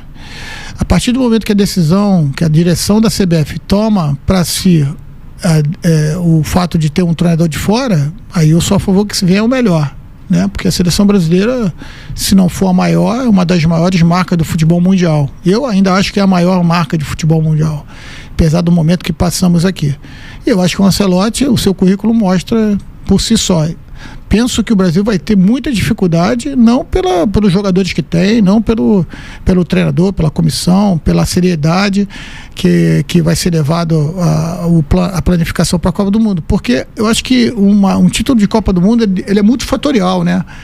Até porque é um mês que você tem que estar perfeito naquele mês, todo mundo tem que estar bem, as coisas têm que acontecer. Eu acredito que, além da competência, você tem um dedinho ali de sorte numa Copa do Mundo, porque pode ter um pênalti, pode ter uma expulsão. Então tem que estar acontecendo tudo perfeito. E para que isso aconteça, a probabilidade de um ciclo perfeito te dá mais chance. O nosso ciclo foi bastante conturbado, né? Não à toa a gente classificou em 5º lugar, a pior classificação, se eu não me engano, do Brasil em eliminatórias de Copa do Mundo. Então, assim, eu acho que o Brasil tem condição tem treinadores que poderiam fazer parte dessa comissão técnica, mas a partir do momento que a CBF tomar essa decisão, eu concordo que o Ancelotti seja o escolhido. Mas assim, até não sei se dentro, né, dos treinadores você ficou sabendo, alguém comentou, desestimula um pouco, porque, você trabalha, faz às vezes, a gente tem técnicos que estão fazendo um bom trabalho, que teria condições, né, de comandarem a seleção brasileira nesse próximo ciclo. Acho que, Dani, o maior estímulo na carreira do treinador é chegar numa seleção. E se for do seu país, maior ainda, sem dúvida nenhuma. Então, não tenha dúvida que eu acho que é um baque para a nossa classe, né? Mas como eu te falei, eu trabalhei 2 vezes fora do país. Seria utópico falar para mim que eu sou contra que venham treinadores de fora. O que a gente mais busca é a igualdade de condições de trabalho, né? Porque assim, quando a gente tem um convite de fora, se você não tiver algumas condições, você não consegue ser aprovado na federação desse local. Aqui me parece que não, né? Então, assim, deselegante ficar citando nomes aqui, mas a gente está vendo que isso acontece. E parece que para o diretor, parece que para os dirigentes, é um escudo maior. O treinador brasileiro é um escudo? O gerente de futebol é um escudo para ele?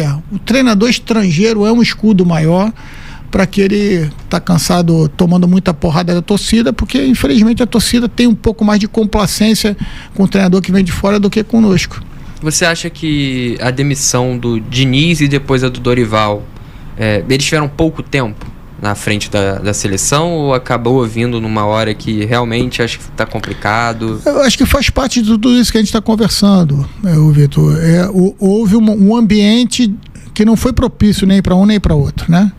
A partir do momento que você chama um treinador para uma categoria, para um profissional, não uma seleção, você tem que entender que é totalmente diferente de um clube, você precisa dar tempo para ele, né? O Diniz chegou num ponto que ele estava dividindo a atenção com o Fluminense, brigando pelo título da Libertadores e com a seleção. Logicamente que isso não é o ideal, a gente está vendo aí toda a capacidade do Diniz agora no Vasco. Com tempo de trabalho. Exato, então assim, eu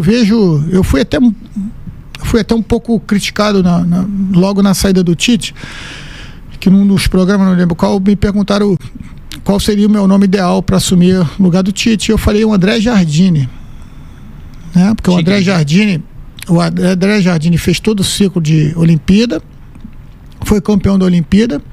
Se eu não me engano, 7 jogadores que foram campeões olímpicos foram para a seleção da Copa do Mundo, que o Tite levou para a Copa do Mundo do Catar.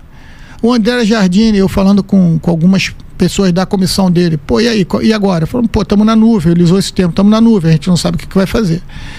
Falei, mas como assim não? A gente acabou o ciclo, a gente não sabe, não foi passado nada pra gente. Eu, Zé Ricardo, presidente da CBF, eu levaria o André Jardine, já que o Tite já tinha anunciado que não ia ficar depois da Copa, eu levaria ele, o André Jardine, como auxiliar do Tite. Aqui, ó, você vai fazer a Copa e depois você assume.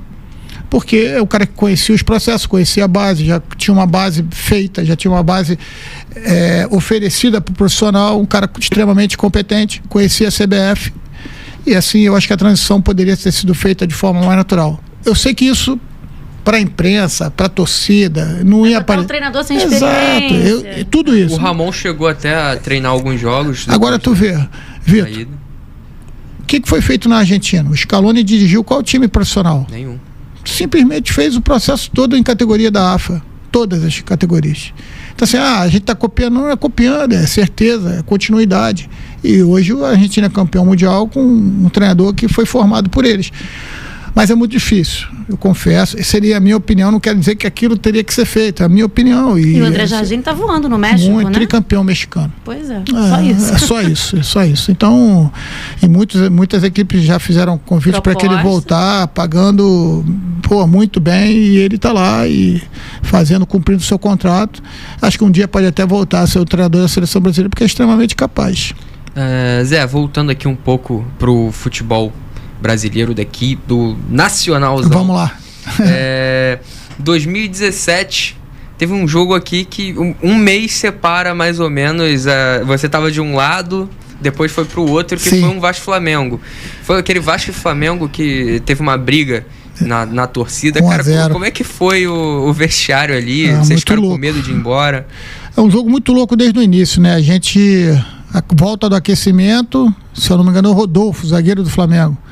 Acho que foi o Rodolfo. Começou a passar mal, ele estava com o estado febril, e depois do aquecimento ele deita e fala, não tem condição de jogo. Então, ele já ali foi vetado para o jogo. A gente, se eu não me engano, entrou o Léo Duarte para fazer aquele jogo. E no meio do jogo o Léo Duarte se contunde, alguma coisa desse sentido. Eu não lembro, acho que foi o Ilharão, foi jogar de zagueiro. E a gente entrou com o Rômulo de volante. Num jogo, um clima tenso demais, né? Ali é muito... Aquelas coisas, aquelas brigas, né? Naquele momento ali, aquelas brigas externas ali que acabam levando... Não, tem que jogar aqui, tem que jogar ali e tal. A polícia militar no início não garantia, depois garantiu. Vai ter jogo, vai, não vai, não. Enfim, fomos jogar lá. E o clima tenso e tal. Aí, no final do primeiro tempo, o Guerreiro sobe de cabeça, bate de cabeça com não sei quem. Começa, tira, não, quero voltar, aí com a cabeça inchada, saiu. Então no primeiro tempo, assim, de cara eu perdi, não só o Rodolfo, perdi 3 titulares. E a gente vai pro segundo tempo, vencemos o jogo, gol do Everton Ribeiro, se eu não me engano. O Everton Ribeiro ou o Everton Silva, não me lembro quem foi. A gente ganhou o jogo e eu tô saindo, né, porque conhecendo um pouquinho de São Januário, eu falei, poxa, o clima tá quente, né, e tal. Eu tô saindo ali e a nossa torcida, o nosso time vai meio que agradecer a torcida. Quando eu desço aqui, eu chego no estádio, tem algumas televisões ligadas, e aí eu vejo o começo da briga. Falei que eu vou subir. Aí subi lá e tal, quando eu saio, o segurança do Vasco, né, me conhecia, lógico, falou assim, professor, não entra não, a gente vai tirar de lá, não quero entrar, não. E o pessoal, a segurança, a polícia militar cercou os jogadores do Flamengo no meio do campo, enquanto estava tendo a invasão. E aquela invasão toda ali já cria aquele tumulto, a gente sai, consegue, mas eu sei que naquele dia eu cheguei, era quase meia-noite em casa, o jogo foi à tarde e tal. Então, passou, depois de um tempo eu saio e eu vou pro Vasco, e naquele E aquela partida faz você perder mano de campo. Faz perder mano de campo. Eu jogo contra o Grêmio, o primeiro jogo, Chapecoense, teve mais um jogo. Gol do Andrés Rios, né?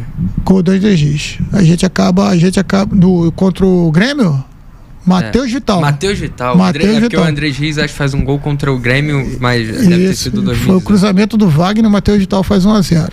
Então, assim, foi bem legal porque a torcida do Vasco ficou lá fora. A gente escutava o Vasco torcendo. Eu lembro disso, a torcida muito bacana, muito bacana mesmo. Depois teve mais 2 jogos, depois que a gente liberou lá o São Januário. Agora, Zé, o Vasco terminou 2017 muito bem, né? Sim. O que aconteceu ali? A política atrapalhou?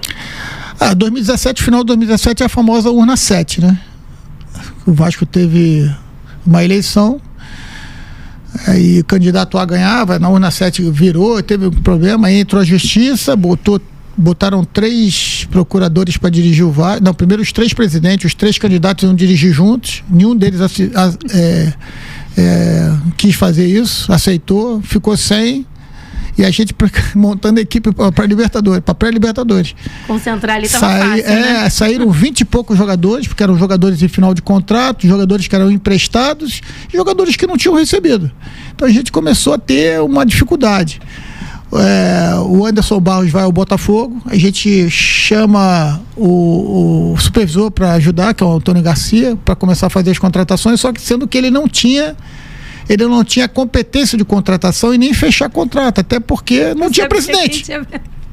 Então a gente começa, e isso chegando, o jogo contra o Concepção chegando, né?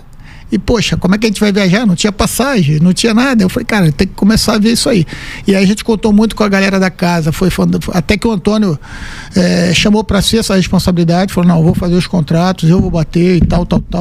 E a gente começou a fazer os contatos e montar a equipe. Nesse meio tempo a gente perdeu muitos jogadores e ali criou-se uma expectativa de como a gente ia para o jogo. Até que chegou um momento que a gente ia para Concepção dividido em 2 aviões, que a gente demorou tanto para fechar que uma parte da delegação no avião, outra no outro.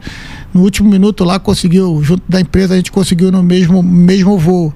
Mas um tumulto, né, cara? Porque assim, é difícil fazer futebol dessa forma, né? Mesmo assim a gente consegue passar da fase de grupos, primeiro Concepção, depois do Jorge Winston, e vai para a chave principal. Só que como o Vasco não participava há 5 ou 6 anos, como você falou, de uma Copa Libertadores, o ranking do Vasco era muito baixo. Então a gente ficou no último pote, no pote 4. Aí caímos numa chave extremamente difícil. Cruzeiro, Racing do Lautaro Martins, Lisandro Lopes, Zaratio. Foi até o jogo que o Martin Silva pegou 2 pênaltis. Não, ali foi.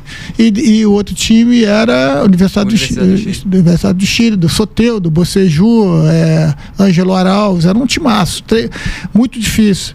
Mas assim, a gente conseguiu naquele ano ali, mesmo assim, chegar à final do Campeonato Carioca, classificar da fase de grupos, que era uma expectativa, e dentro da fase de grupos, classificar para a Sul-Americana. Ficamos em terceiro e fomos para a Sul-Americana. Então assim, foi bem desafiador, mas eu lembro com carinho também e como um ponto que a gente bem positivo, porque foi superação pra caramba. O jogo do Jorge Wilstermann. Não lembro disso não fala disso não. Já me dá dor de cabeça agora. O famoso jogo do gol do replay. Do gol do replay. Como é que foi? Como é que tu descobriu isso aí do gol do replay? Não, depois me falaram, porque é o seguinte, a gente tava com todos esses problemas de montar a equipe, né? Saíram jogadores, entraram outros. A gente faz 4-0 aqui. Um jogo, muito bacana, a torcida levou o time ali ao 4º gol, nitidamente, que foi um gol do Rildo. Se tivesse o gol não ia valer, olha só, o gol estava impedido um pouquinho, mas ele faz o 4º gol aos 47, 46 e tal. A torcida já tinha comemorado momentos antes do 3º gol, e eu já no banco falei, 3-0 é uma boa vantagem. E sai o 4º, falei, não acredito, coisa boa. Acho que estava me preparando para lá, né? Então quando a gente chega lá, treina um dia antes em Santa Cruz do Terceiro e sobe, né? Sobe, vai a Sucre, 2.500, 2.600, algumas coisas assim. E a gente chega de madrugada do dia do jogo, né? Do antes véspera pro véspera. E eu lembro que tava um frio, mas muito frio em Sucre. E quando o ônibus estava parado, a gente para na pista, o aeroporto já todo apagado, só o nosso ônibus esperando lá e aí o voo. A gente solta, cara, quando eu saio do avião pela escada, um frio do caramba, eu sou um dos primeiros, dou um piquezinho assim, pro ônibus, e eu sento logo naquele primeiro, né? Quando eu sentei, eu me senti mal, me senti desconfortável, né, cara? Desconfortável, falei, uma dor de cabeça, vi aquele negócio, uma dor aqui, como se fosse uma sinusite muito forte. Eu falei, cara, não tô legal não. Eu lembro que passa o médico, aí ele percebe, né, médico sempre tem isso, ele passa o médico e fala, professor, o que foi? Eu falei, doutor, não tô legal não, deu um piquezinho daqui pra cá, não me deu um... Não, eu falei, tu veio muito rápido, então tá faltando oxigênio. Quer alguma coisa? Eu falei, não, doutor, tá começando a entrar os jogadores, não fala nada pra gente não dar justificativa, né? E eu fiquei ali e tal, ele foi, me deu um remédio, né? E a gente foi pro jogo, né? Ficamos o dia, dormimos e fomos pro jogo. E o detalhe, cara, o próprio aquecimento tem que ser diferente, né? Porque tu não pode desgastar, mas ao mesmo tempo você tem que aquecer. Então, assim, pra mim era tudo novo. Foi a primeira vez que eu joguei na altitude, né? E para alguns jogadores, a maioria deles, tinha muitos meninos no nosso time, né? Ricardo Graça, a gente tinha o Henrique, Evander, tinha mais uns 2 ou 3 ali. E perdemos o único jogador que tinha experiência na altitude, que era o Eraso. Ele tinha sido tomado cartão amarelo, o cartão vermelho contra o Concepción no segundo jogo, e cumpriu no primeiro jogo em São Januário. No segundo jogo a gente lá com ele, a Conmebol solta uma nota no dia, ele na concentração, ele solta uma nota que ele pegou 2 jogos. Então foi Ricardo, eu não lembro exatamente, acho que foi Ricardo e Paulão, Ricardo Graça e Paulão, pode ter sido, eu não me lembro quem foi o outro zagueiro. O Erley, Ricardo Graça e o Erley, não tinham nem treinado junto ainda. Pikachu de lateral direito, porque a gente estava sem lateral. E aí, meu irmão, começa o jogo, começa chute de fora e balão para um lado e cruzamento de intermediário e tal. A gente toma um gol, acho que com 7 minutos a gente toma um gol, e aí dá a saída, tem outra bola, escanteio, cruzamento, Centeno, bum, outro gol. Teve gente que não viu esse gol até hoje. E com 15 minutos saiu o terceiro. Eu lembro do Evander, dos jogadores pedindo para mim, a gente tinha uma estratégia para jogo, né? Falei, professor, o que a gente faz? Falei, só tenta picotar o jogo. Eu lembro que eu falei, só tenta picotar o jogo. A gente não pode tomar o 4º gol agora. Aí o jogo dá uma acalmada, 3-0 e tal, eles ficam por um gol, a gente tem algumas oportunidades, mas o jogar na altitude é isso. Se você ataca com todo mundo, você compacta a equipe como precisa ser feito. Mas em compensação, a volta é um desespero. Então é um jogo diferente. Você precisa atacar com 4, com 5 jogadores, manter uma linha de 4 e tal. Tudo isso a gente treinou. Mas a execução e treinamento é diferente, né? Toma um gol com 7 Exatamente. minutos. Não, com 15 estava 3-0. 15. Eu sei que a gente, no segundo tempo, a gente tinha recebido o Galhardo, que tinha vindo de fora. O Galhardo estava começando a entrar bem e tal. Eu entro com o Galhardo. E o Galhardo briga com o Serginho, que foi expulso. Então a gente fica com 1 a menos, 3-0. Sei que o Wilson faz 4-0. E no último lance, o André Silva, o Pirulito, que foi o jogador que era do São Paulo, que era zagueiro, escanteio do time dele, era muito alto, né? O apelido dele é Pirulito, ele cabeceia, a bola sobra no pé dele, ele e o goleiro, e bate pra cima. E a gente ia ser eliminado naquele lance, com um jogador a menos, com todo esse contexto. Aí a gente vai para os pênaltis, o Martins Silva pega 3 pênaltis, a gente classifica. Sim, foi um jogo que, se eu falar para você que talvez tenha sido o jogo que eu menos tenha conseguido controlar o jogo, porque era incontrolável. Foi uma experiência muito difícil na altitude. Acho que a minha única partida na altitude, aquela ali, foi muito difícil mesmo. Como é que foi aquele bate-papo no vestiário ali? Porque tava tudo muito, até para acalmar os jogadores, né? O desespero deve ter batido. Sem dúvida. Então, a gente entra no vestiário, há um misto, né? De alívio, de cansaço, até porque estava todo mundo exausto, alguns jogadores já com mascarazinha de oxigênio. Eu sentei, né? Eu sentei que eu acho uma descarga, uma adrenalina muito grande, e por último entra o Martin Silva. O Martin Silva é um grande líder, mais quieto, mais na dele. Ele tinha dado muita entrevista, porque tinha sido o cara, né, da partida, e ele entra. Aí ele entra, 3 segundos depois que ele entra, assim que ele olha, tem alguém triste aqui? Nós estamos classificados, eles estão eliminados, a gente não tem que se preocupar agora, vamos para a fase de grupo. Aí começa, aí a galera dá uma levantada e tal, e faz ali aquela comemoração. Mas eu lembro que quando eu entrei, o clima tava, um queria descansar, eu queria Tá, mas uma adrenalina muito diferente do que a gente está acostumado, porque foi um jogo diferente, né? Para muita gente, o Martin Silva é ídolo do Vasco, principalmente com uma geração que acabou pegando um time que não ganhou muita coisa. É isso. Você que trabalhou com ele, o Martin, você acha o Martin um cara diferente na história do Vasco? Eu acho porque ele foi muito fiel ao Vasco. Em momentos daquele cruciais do Vasco, né? Ele vivia tudo aquilo, ele não era um líder de bater de frente, de falar, mas ele era um líder técnico, porque nos momentos mais difíceis ele tinha atuações sempre muito seguras. E ele tinha uma interlocução com o Eurico Miranda, com o presidente Eurico Miranda, muito direta, assim, mas não era um cara de dar muito esporro, de falar muito alto. Falava, sim, por vezes, mas ele era um cara muito discreto, mas certeiro naquilo que falava. Então ele foi adquirindo essa liderança, esse respeito com os jogadores e com a torcida, porque ele recebeu diversas propostas para sair do Vasco, ele se manteve fiel ao Vasco. Acho que isso foi legal. A gente estava falando do Martin Silva, eu lembrei do Léo Jardim, né? Que hoje em dia é um cara que leva o Vasco, né? Difícil, Martin Silva, Léo Jardim, cada um na sua devida importância. Eu acho que tem algumas semelhanças aí com aquele momento para o momento de hoje. Lógico, eu acho a equipe de hoje uma equipe assim, com um bom poderio técnico, né? Talvez até mais preparada que a nossa equipe lá, mas assim, eu vejo que tem a junção de categoria de base com jogadores experientes. Os dois zagueiros que chegaram agora na janela do Vasco encaixaram de uma tal maneira eu acho que a gente poderia ir muito mais se Anderson Martins e Breno tivessem conseguido se manter próximos, né? Porque são dois jogadores extremamente talentosos, jogadores que criavam a partir da primeira fase ali, os dois muito bons, mas os dois já enfrentavam problemas físicos, né? E a gente acabou tendo que trocar ali. Se eles continuam, a gente poderia ter ido muito melhor na Copa Libertadores e também no Campeonato Brasileiro de 2017. Mas eu vejo similaridade, e no que diz respeito especificamente do goleiro, eu acho o Léo Jardim um baita de um goleiro. Eu acho que é questão de tempo dele estar na seleção brasileira. Zé, queria falar com você sobre o Ryan, né? Você trabalha com categorias de base, gosta, né? É um jovem promissor, tem no Vasco o Cauã Barros e também o Ryan. Você trabalhou com algum deles? Como é que você viu isso aí? Interessante, né? São dois jogadores que realmente entraram muito bem, né?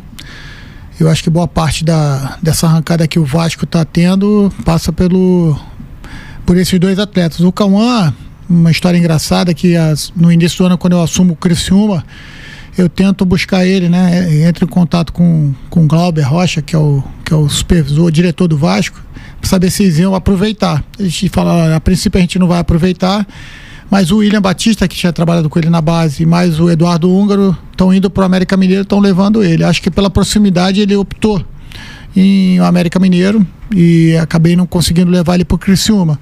O Ryan eu não trabalhei, mas sempre ouvi falar muito dele, né? Em 22, quando eu trabalhei lá também, já ouvi escutar falar dele, né? Ele jogou futsal, né? O pai dele é o Valquimar, que jogou no Vasco, então todo mundo me falava que ele é um baita de um artilheiro. Dois meninos de muito futuro no Vasco. O Ryan me lembra, lógico, guardado as devidas proporções, comparação é sempre muito ruim, mas um atacante com aquela força, com aquela condição, não tem como não lembrar do Adriano Imperador também, né? Então, assim, eu acho que ele tem capacidade de desenvolver, e eu concordo com o Diniz quando ele vai ser, lógico, bem cuidado, dando a sorte de não se machucar, de não ter nenhuma contusão grave aí. Acho que ele vai ser um grande atacante do futebol brasileiro. Eu acho que você falou da política do Vasco, a mudança ali de presidente entre 2017 e 2018, e outra coisa que aconteceu, que acabou, acredito eu, afetando um pouco, talvez tenha sido a saída do Nenê, né? O Nenê é um jogador que acabou sendo um símbolo pro Vasco, né? Pro torcedor vascaíno, né? E eu me dei muito bem, até hoje me dou muito bem com ele, e penso que a saída prejudicou a gente, né? Mas ele teve uma proposta, eu lembro que ele me ligou, ele estava viajando com a esposa, se eu não me engano, ele estava do outro lado do mundo, Austrália, algum lugar assim, e ele me falou que estava tendo surgiu uma proposta no São Paulo, se eu não me engano. Ele foi para o São Paulo e aí não tem como, ele tinha, assim como todo mundo, né? 2, 3 meses de salário atrasado, e como ele também tinha uma participação em imagem, a imagem tu não tem essa exigência de pagar 3 meses, né? Então tinha muito atraso na imagem também. Então ele acabou trocando o resto de contrato que ele tinha pela isenção da multa lá e acabou indo para o São Paulo. Não tem nem como, nesse caso não tem nem como culpar, mas certamente fez muita falta pra gente, seria importantíssimo. Nesse momento assim de crise que teve entre 2017 e 2018 e a sua outra passagem em 2022, que você já pega um pouquinho do comecinho da SAF, deu para sentir alguma interferência já da SAF ou ainda não chegou nesse ponto? Não teve interferência da SAF nenhuma, né? Aliás, eu gostaria até que tivesse, né? Eu acho que teve um aporte financeiro, né? Eu chego no Vasco em 22, o presidente Jorge Salgado, ele me liga, eu estou voltando do Catar, e ele me liga falando o seguinte: professor, tu queria fazer um convite, tal e tal. Eu aceito, lógico, de imediato. E ele fala assim, eu falei, como eu sempre falo, presidente, quais são os objetivos do clube? Ele falou, a gente vai passar por uma reformulação muito grande. Em 2021, o Vasco passou 38 rodadas sem entrar no G4 em nenhum momento. Então a torcida estava muito furiosa, com toda razão. Os jogadores até que certo ponto com medo, porque teve o episódio de agressão a jogador e tal. Inclusive alguns jogadores quiseram até sair do clube por causa disso. E o Nenê foi um dos que manteve o pé firme, quis ficar e tal. E eu lembro do Jorge Salgado, o presidente, falar para mim, eu falei, presidente, a gente tem carta branca para levar a comissão. O jogador falou, o professor, a equipe do ano que vem é o Nenê mais 10, faz o que você quiser. Então assim, que legal e tal. Foi a primeira vez que eu consegui levar minha comissão técnica completa. E aí, quando a gente começou a discutir salário, né, orçamento, ele falou, poxa, a gente tem tanto. Era muito baixo o orçamento do Vasco. Não condiz. Mas ele falou, mas eu preciso pagar os jogadores, eu já estou com um salário atrasado. Eu não posso oferecer mais do que isso. Só quem vai ganhar acima desse teto aqui é o Nenê, que já ganha. E a gente começou a montar a equipe com isso, né? Por que eu falo que aquela equipe ali me deixou com um orgulho muito grande? Um orgulho demais, porque assim, todas as ligações que eu fiz, todos os contatos que nós fizemos, foi assim, o Vasco está assim, a gente não pode pagar tanto, não pode pagar mais, está atrasado. Então foi assim, você vindo para cá é para você colocar uma camisa forte, né? A gente vai subir por causa da camisa do Vasco, por causa da torcida do Vasco. E a gente tem um início de ano, logicamente, um pouco mais complicado. Mesmo assim, a gente sai na semifinal pro Flamengo, né? Já era um time muito forte. Perdemos 2 jogos de 1-0. E começa o Campeonato Brasileiro. A gente consegue ter teve a Copa do Brasil, passamos por 2 fases da Copa do Brasil e a gente vai pro Campeonato Brasileiro. A gente estava se eu não me engano, em 3º lugar, começa com alguns empates e tal. Em determinado momento a gente entra no G4, não sai nunca mais. Naquele momento que a gente entra, a gente tínhamos a defesa menos vazada das 4 séries do Campeonato Brasileiro. Era uma equipe que tinha dificuldade para fazer gol, porque era a deficiência maior que nós tínhamos, mas era uma equipe muito coesa. Todo mundo marcava, inclusive o Nenê, todo mundo corria, todo mundo jogava com um comprometimento muito forte, uma solidariedade muito grande e em respeito à camisa do Vasco da Gama. A gente sabia que a gente não tinha a melhor equipe da competição e que se a gente fosse subir, a gente ia subir pelo nosso desempenho, pelo nosso comprometimento e por causa da nossa torcida, que a gente sabia que São Januário ia ser difícil. Tanto que o Vasco, naquele ano, mesmo com a minha saída, e aí depois a gente fala sobre a 777, mesmo com a minha saída, veio perder o último jogo contra o Sampaio Corrêa, em São Januário. Passou o ano inteiro sem perder. Porque já tinha se criado aquela áurea de que ali em São Januário era o que ia fazer a gente subir. E aconteceu. A gente deixou a equipe, se eu não me engano, só atrás do Cruzeiro. O Cruzeiro estava em primeiro, a gente em segundo. Tinha alguém ali em segundo, a gente em terceiro. Mas depois que entrou, eu acabei indo para o Japão e houve aí a mudança. O Jorginho chegou, subiu a equipe, né? E nunca mais saiu. A partir dali nunca mais saiu. Saiu pelo motivo simples. Lá em março, depois do Campeonato Carioca, a gente não tinha recebido R$1. Quase 3 meses, ninguém tinha recebido. E aí tem a conversa com a 777 e há um aporte, fecha-se o acordo com a 777, há um acordo de antecipação de 70 milhões. E o presidente sempre falou, assim, a gente não tem dinheiro, assim que entrar o aporte, eu pago tudo. E assim foi. Na mesma semana que a gente teve o aporte da 777, todo mundo recebeu os 3 meses.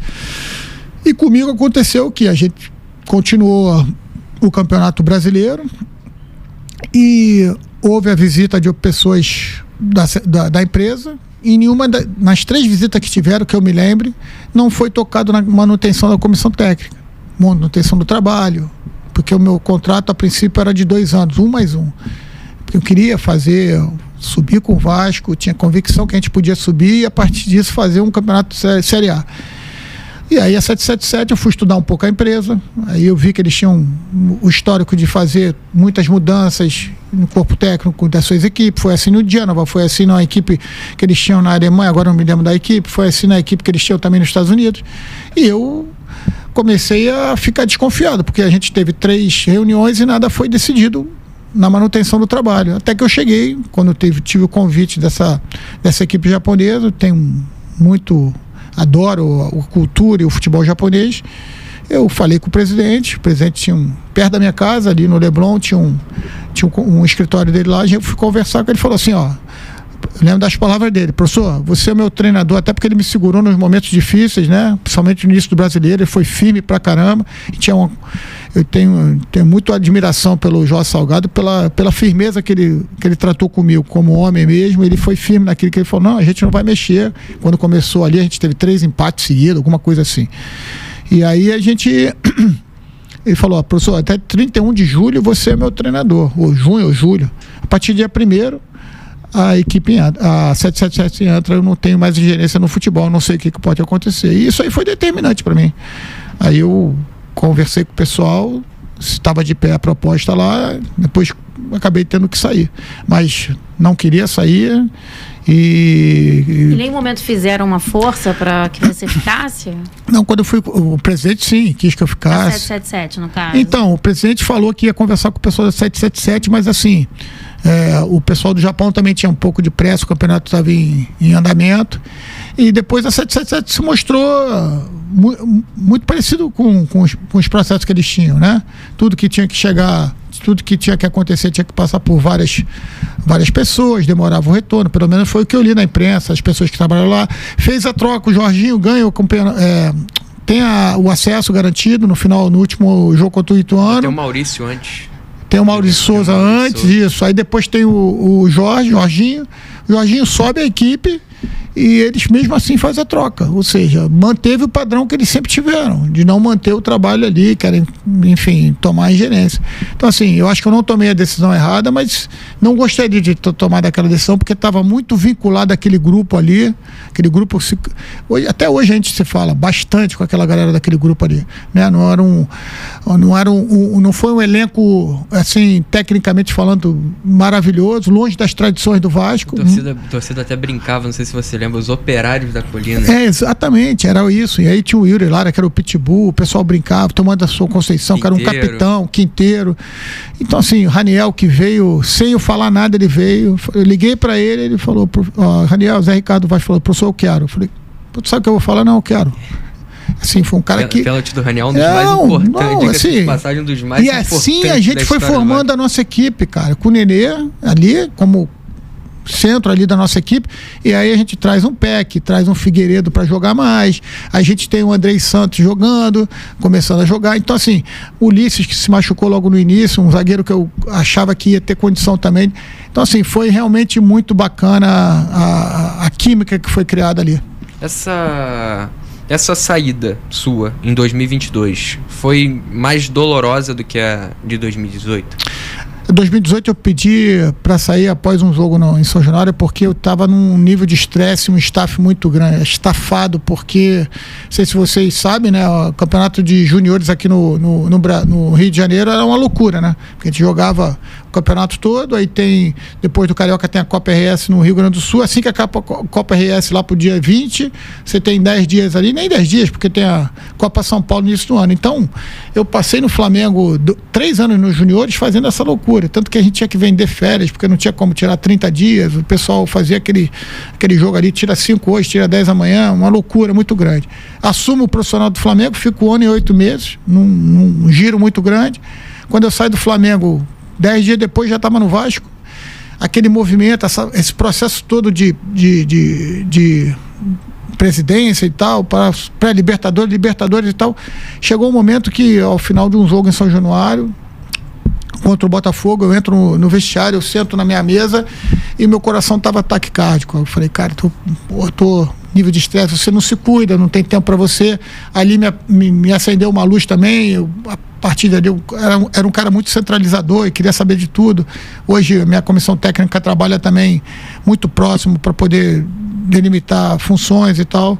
A gente vai aprendendo, né? E aí eu tomei uma decisão que eu nunca tomei dentro do calor do jogo, pós-jogo, 10 minutos depois. Não faria isso nunca, de novo. Me ensinou isso também. Eu acho que ali eu precisava de um descanso, mas eu acho que eu conseguiria seguir mais um pouco. E não é que eu me arrependo, porque eu acho que tudo que a gente toma, as decisões certas são as decisões que a gente toma. Mas não faria isso de novo. Não faria mesmo. Porque tinha toda uma história com o Vasco já, e a gente estava bem, a gente estava em 7º lugar no Brasileiro. Então, ali eu acho que a gente conseguiria ter um sustento maior, com um pouco mais de observação desses detalhes, a gente conseguiria assumir. É verdade que os jogadores tentaram te convencer a ficar? Sim, principalmente o Wagner, que era um porta-voz daquela equipe ali, tentou, o professor não faz isso, vai para casa, descansa, falou, eu tô cansado. O Wagner foi um deles, até a imprensa pegou assim, a imagem, porque já era no estacionamento. Mas enfim, decisões de cabeça quente nunca são as melhores, tende a dar errado, né? Tende a não ser as melhores, pelo menos isso. A gente estava falando da SAF do Vasco, e a gente vê hoje em dia o que tá, né? Tá na parte da justiça. Sim. E tudo. Como é que você enxerga as SAFs nos clubes do Brasil? Eu acho um caminho muito interessante. A grande parte dos clubes brasileiros, eu acho que esse é o caminho. Não sei se é o principal, mas acho que é um bom caminho. Não vejo que seja a solução para todos os clubes. Cada clube tem a sua particularidade, a sua maneira. Talvez, por exemplo, Flamengo, Corinthians, não vejo essas equipes assim, que são equipes de muita massa, assim, de muito envolvimento. Talvez a SAF não seja um caminho, mas eu acho que a SAF é um caminho importante, interessante, mas dentro disso existem várias formas de SAF. Essa a que a gente está falando aqui, do 777, é uma SAF diferente, por exemplo, que a do Botafogo, que tem um dono, tem um CPF. Você precisa falar alguma coisa, opa, pega aqui o telefone e aí, resolvemos ou não resolvemos? É isso? Vamos comprar? Vamos trazer. A 777 não, ela é uma arrecadadora de fundos para você fazer.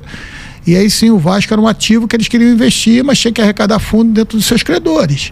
Então, você imagina quantas pessoas têm que tomar decisões, e não é só esportiva. A 777, pelo que eu saiba, tem outros fins também.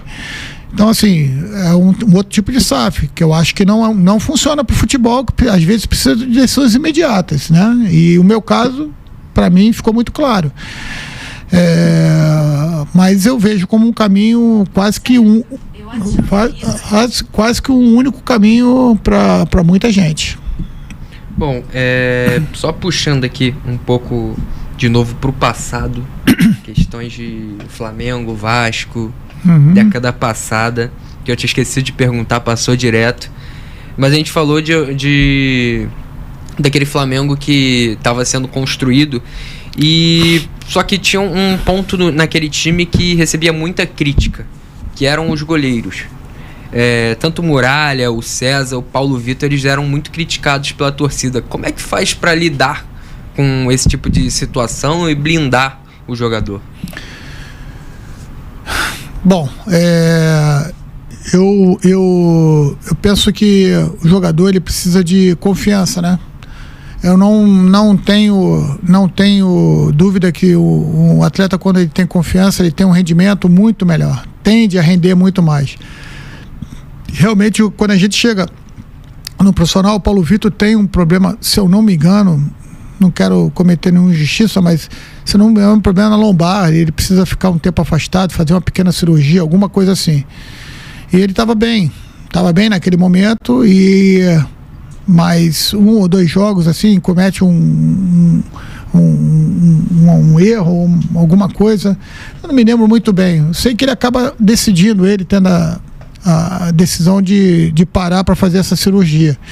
E aí o Flamengo tinha contratado o Muralha, né? Tínhamos um goleiro que tinha subido, que era o Thiago Rodrigues, que tinha sido campeão da Copinha, e o Flamengo tinha contratado da Ponte Preta, se não me engano, tinha contratado o Muralha, não me lembro se era a Ponte Preta. E o Muralha começa a treinar aí bem. E o Paulo Vitor afastado, ele começa a fazer alguns jogos interessantes, defesas importantes, tanto que o ápice é que ele é convocado pelo Tite para acho que uma data FIFA.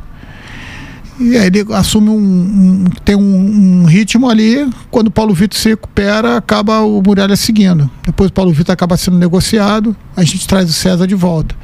Mas realmente uma pressão, acho que os jogadores eram todos eles, tirando o Paulo Vitor, jogadores muito jovens. O Muralha nem tão jovem, mas o Muralha vindo de uma realidade muito diferente de um clube de pressão, né? Clube gigante como o Flamengo. Então, assim, naquele momento ali, achei que a gente poderia de repente ter trabalhado um pouco mais a questão mental deles, não sei, porque muito bem treinados eles eram, e eu acredito que ali acabou, depois de um ápice que ele teve, ele acabou tendo realmente uma queda. Mas eu não vejo que tenha sido determinante para uma questão ou outra, e nem vejo que isso seja normal, porque era um garoto vindo de uma outra realidade, e que depois assumiu aí as críticas em alguns momentos podem se fazer valer, mas acredito que algumas foram muito duras, muito cruéis com ele, mas ele acabou, graças a Deus, reassumindo aí uma outra condição em outro clube, nos outros clubes, e no Curitiba, agora no Mirassol, ele conseguiu manter a carreira dele, porque é difícil para um atleta receber tantas críticas e se manter de pé. Tem muitos que não conseguem, acabam desistindo até, né? Acabam sucumbindo, e a partir dali tendo só queda na sua carreira. Então eu acho que a gente poderia ter ido melhor, mas eu não vejo que tenha sido tão determinante para o que aconteceu. Acho que tudo acabou piorando um pouco pro Muralha depois da Copa do Brasil, né? Da disputa de pênaltis, de pular todas no mesmo lado. Na verdade eu já tinha saído ali, né? Na verdade a gente estava classificado. Depois eu acho que era o Rueda, né? Era o Rueda. E o Rueda, até depois dessa final aí, o César começa a ganhar um pouco mais de chances, e se eu não me engano, o César foi até titular na final da Sul-Americana, se eu não estou enganado.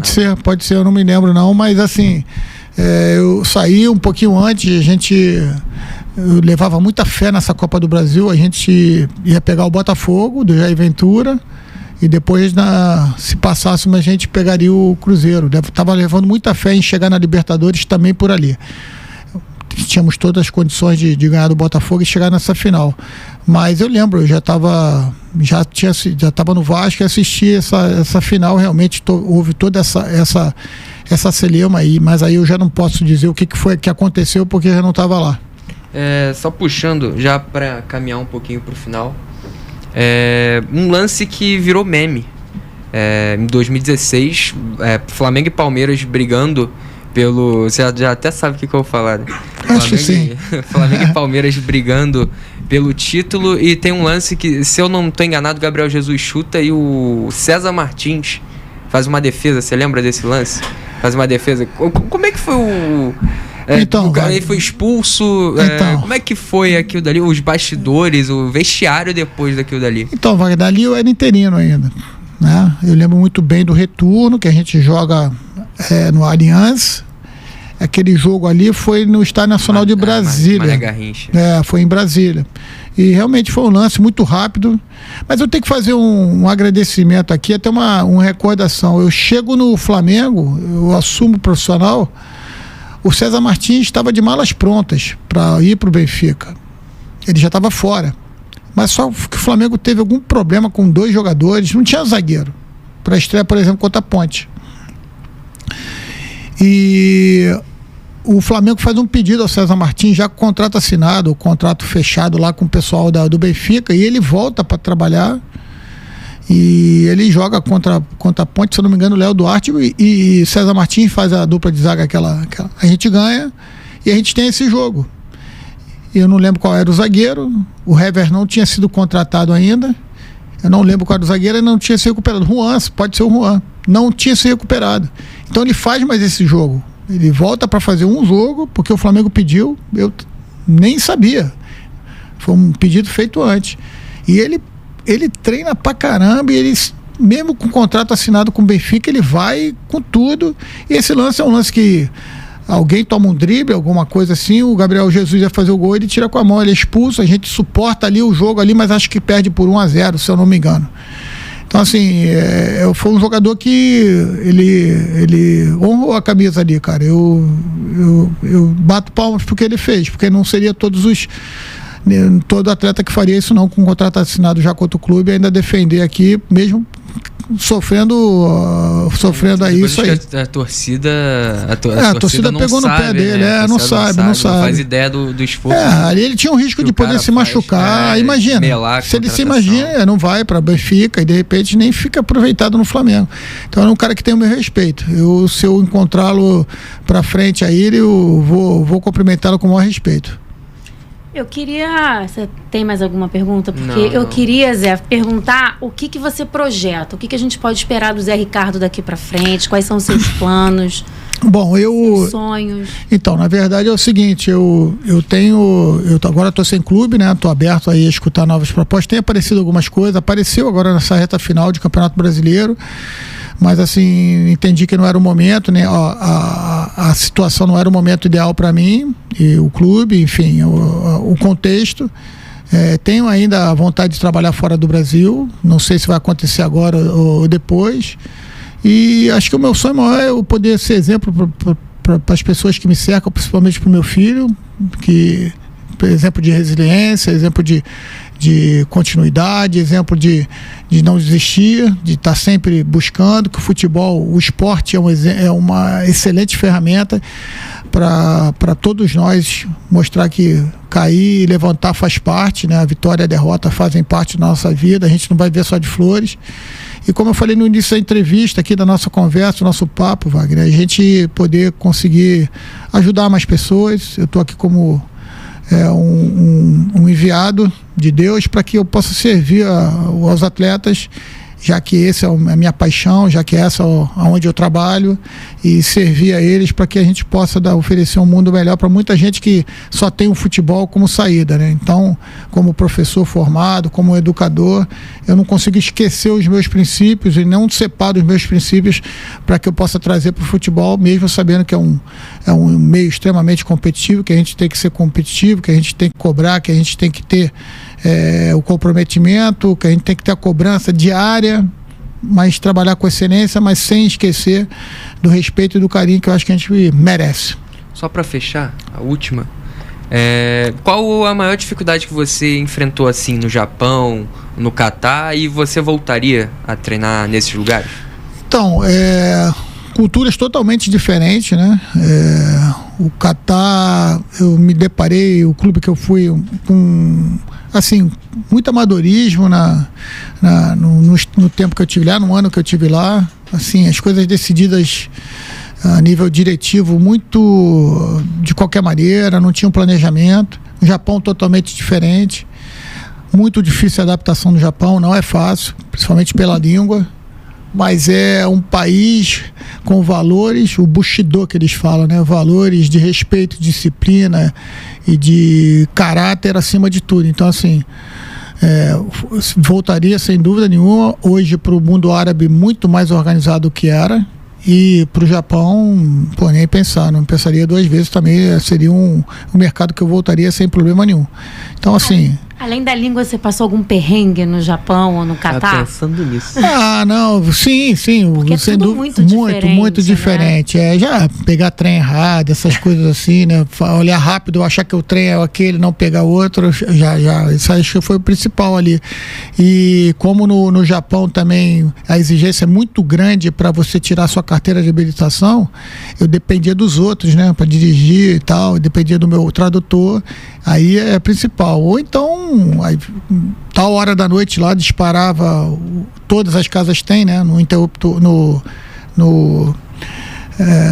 para falar lá com a portaria, aí disparou lá, aí começa a botar um monte de luzinha, eles têm uma telinha, aí era um tremor que estava tendo perto da região, e ali a gente não sabia na hora, né? Tirei foto ali, traduzi, mandei pro tradutor e falou, não, professor, é 200 quilômetros daqui, mas é obrigação que eu aviso. Eu tinha acabado de chegar, né, cara? Tu fica desesperado. Tá tremendo aí, tu não tá sentindo, não, segundo ele, na época que a gente esteve lá, segundo o pessoal, né? Tiveram, sei lá quantas, 27 pequenos tremores e tal, que era muito comum ter pequenos tremores, que a gente, eles nem sentem. Tu ficou com medo? Uma vez só que eu senti alguma coisa assim, mas foi muito rápido, tipo, uma balancinha assim, aí daqui a pouco você aí passa, né? Porque dizem, não quero conferir, né? Nem que precise conferir, né? Mas todas as construções têm sistema de amortecimento e tal. A pré-temporada que a gente passou em Kagoshima era uma pequena ilha assim, né? E na frente tinha uma outra ilha com um vulcão pequenininho. E o vulcão pequenininho, ele dá pequenas amostra, e aí o cara falou, poxa, caramba, é impressão minha, aquilo é nuvem ou fumaça? Não, é fumaça, professor. Hoje, peraí, vamos lá na portaria do hotel. Me levou na portaria do hotel, aí o hotel tem um marcador. Tinha tido 27 fumacinhas. Tipo assim, pequenas erupçõezinhas ali e tal. Falou, não, quanto assim tá bom, mas eles contavam para falar pros hóspedes, assim. Então, é diferente da gente aqui, né? A gente não tem desastre natural, graças a Deus. A gente tem outras mazelas aqui, mas não desastres naturais. É até o que eu ia perguntar, a questão de segurança lá. Não, esquece, Dani. Você anda tranquilo lá, não tem problema algum. Também. Não, Catar também, isso aí eu não posso reclamar nenhum dos dois países. É aquilo assim, se você esqueceu o teu celular aqui, não mexe porque alguém vai vir buscar aqui, não mexe, deixa ali e tal. Não, zero problema. Então, fora do dia a dia no campo, das coisas que aconteceram num jogo, que eu falei, isso não pode ser verdade que está acontecendo. E acontecia, da torcida adversária entrar e a torcida que está recebendo aplaudir, porque tu está vindo na minha casa. Então é assim, é uma coisa. E pode ser derby, pode ser o principal, mas quando eles chegavam, aplaudia. Porque tu está vindo na minha casa, eu estou te recebendo. Eles entendem que o jogo. O jogo é um espetáculo e os jogadores sabem que você está ali para ver ele, então não tem aquela cera exacerbada, não tem desrespeito à arbitragem. Outro dia teve um jogador do Ural Red, perderam de 4-0 pro Marinos, né? Eu estava vendo esse jogo, estava passando na TV, aí o jogador teve uma hora que ele estava na linha lateral assim, e a bola saiu, era pro Ural, aí o juiz o bandeirinha deu pro outro time, pro Yokohama. Ele ficou nervoso, botou a mão no ombro assim, fez assim no auxiliar. Foi multado pela liga e o clube. O clube se posicionou, acho que antes da liga, e ele faz um texto. Queria ter trazido o texto para mostrar para vocês. O texto é lindo, assim, ele pedindo desculpa e dizendo que aquilo ali tinha servido, que não poderia acontecer, que os valores da liga são maiores e tal. Quando que tu imagina aquilo? Aqui o cara vai entrar com o STJ para tirar efeitos suspensivos, não sei o quê. Mas assim, eu não quero fazer comparação, mas culturas. Então assim, eu como gosto de disciplina, gosto de respeito às ordens e tal, eu me identifiquei muito. Mas eu sei que não tem nada a ver aqui, né? Não tem nada a ver culinária. O Japão, eu gosto de comida japonesa, né? Mas a gente... a comida japonesa de lá é diferente. É diferente. O nosso japonês aqui, ele é mais até temperado. Não tem Hot Philadelphia lá, que a gente gosta pra caramba aqui. Entendeu? E assim, eu acho que isso é até uma falta de respeito. Se tu levar um Hot Philadelphia lá. Fora a comida japonesa que a gente conhece aqui, né? Tem muitas outras coisas lá, né? Que assim, pra gente é um pouco estranho, mas você começa a provar. Mas existem lugares que você encontra comida italiana, comida brasileira, tem lá também, tem um churrasco. O churrasco é um pouco diferente, mas tem o churrasco deles também. Então, isso aí você consegue tirar de letra. Comida lá no Catar, comida árabe, eu gosto também. Então, assim, também não tive muita dificuldade quanto a isso. Mas tem cada comida ali que tu olha, essa aí não dá pra provar, não. O Coelho, ele faz uma coisa que eu acho muito legal, que é... sempre pede pros convidados recomendarem uma música. Que música você recomendaria pra quem tá ouvindo o Tupi na Rede Cash agora? Ah, rapaz. Uma que tá... Pô, você veio pra cá ouvindo no carro. Pô, não vi, né, Gabriel? Nenhuma não, né? Eu gosto da Rádio Tupi. Eu gosto de uma música bem tranquila da Luciana Mello, não sei se o nome é esse, mas hoje eu só quero que o dia termine bem. Ah, eu sei qual é. Essa música eu acho que é clássica. É clássica, eu gosto muito dessa música, porque a gente acorda, né? E quer que o dia corra bem. Então eu quero que o dia termine bem. Com certeza, vindo aqui, vai ajudar meu dia a terminar melhor. Que bom, tá certo, Zé. Olha, a gente quer agradecer demais a sua participação. Foi muito legal esse bate-papo, falar um pouquinho mais dos bastidores, também trazer um pouco, né, dessa cultura japonesa, saber da diferença. Foi um prazer, viu? Volte sempre. Obrigado, Dani. Obrigado, Wagner. Um prazerzão. Deixa um abraço na galera aqui da Super Rádio Tupi. Pode deixar. E muito sucesso aí na nova linha de trabalho de vocês. Eu vou estar na torcida. Valeu? Obrigadão, Zé. Valeu. Pode encerrar, Dani. É com você. Tá certo, gente. Você que ficou ligadinho aqui no Tupi na Redecast, dá o like, se inscreve no canal e ajuda a gente a propagar para mais gente, né? Aqui o Tupi na Redecast. Até a próxima.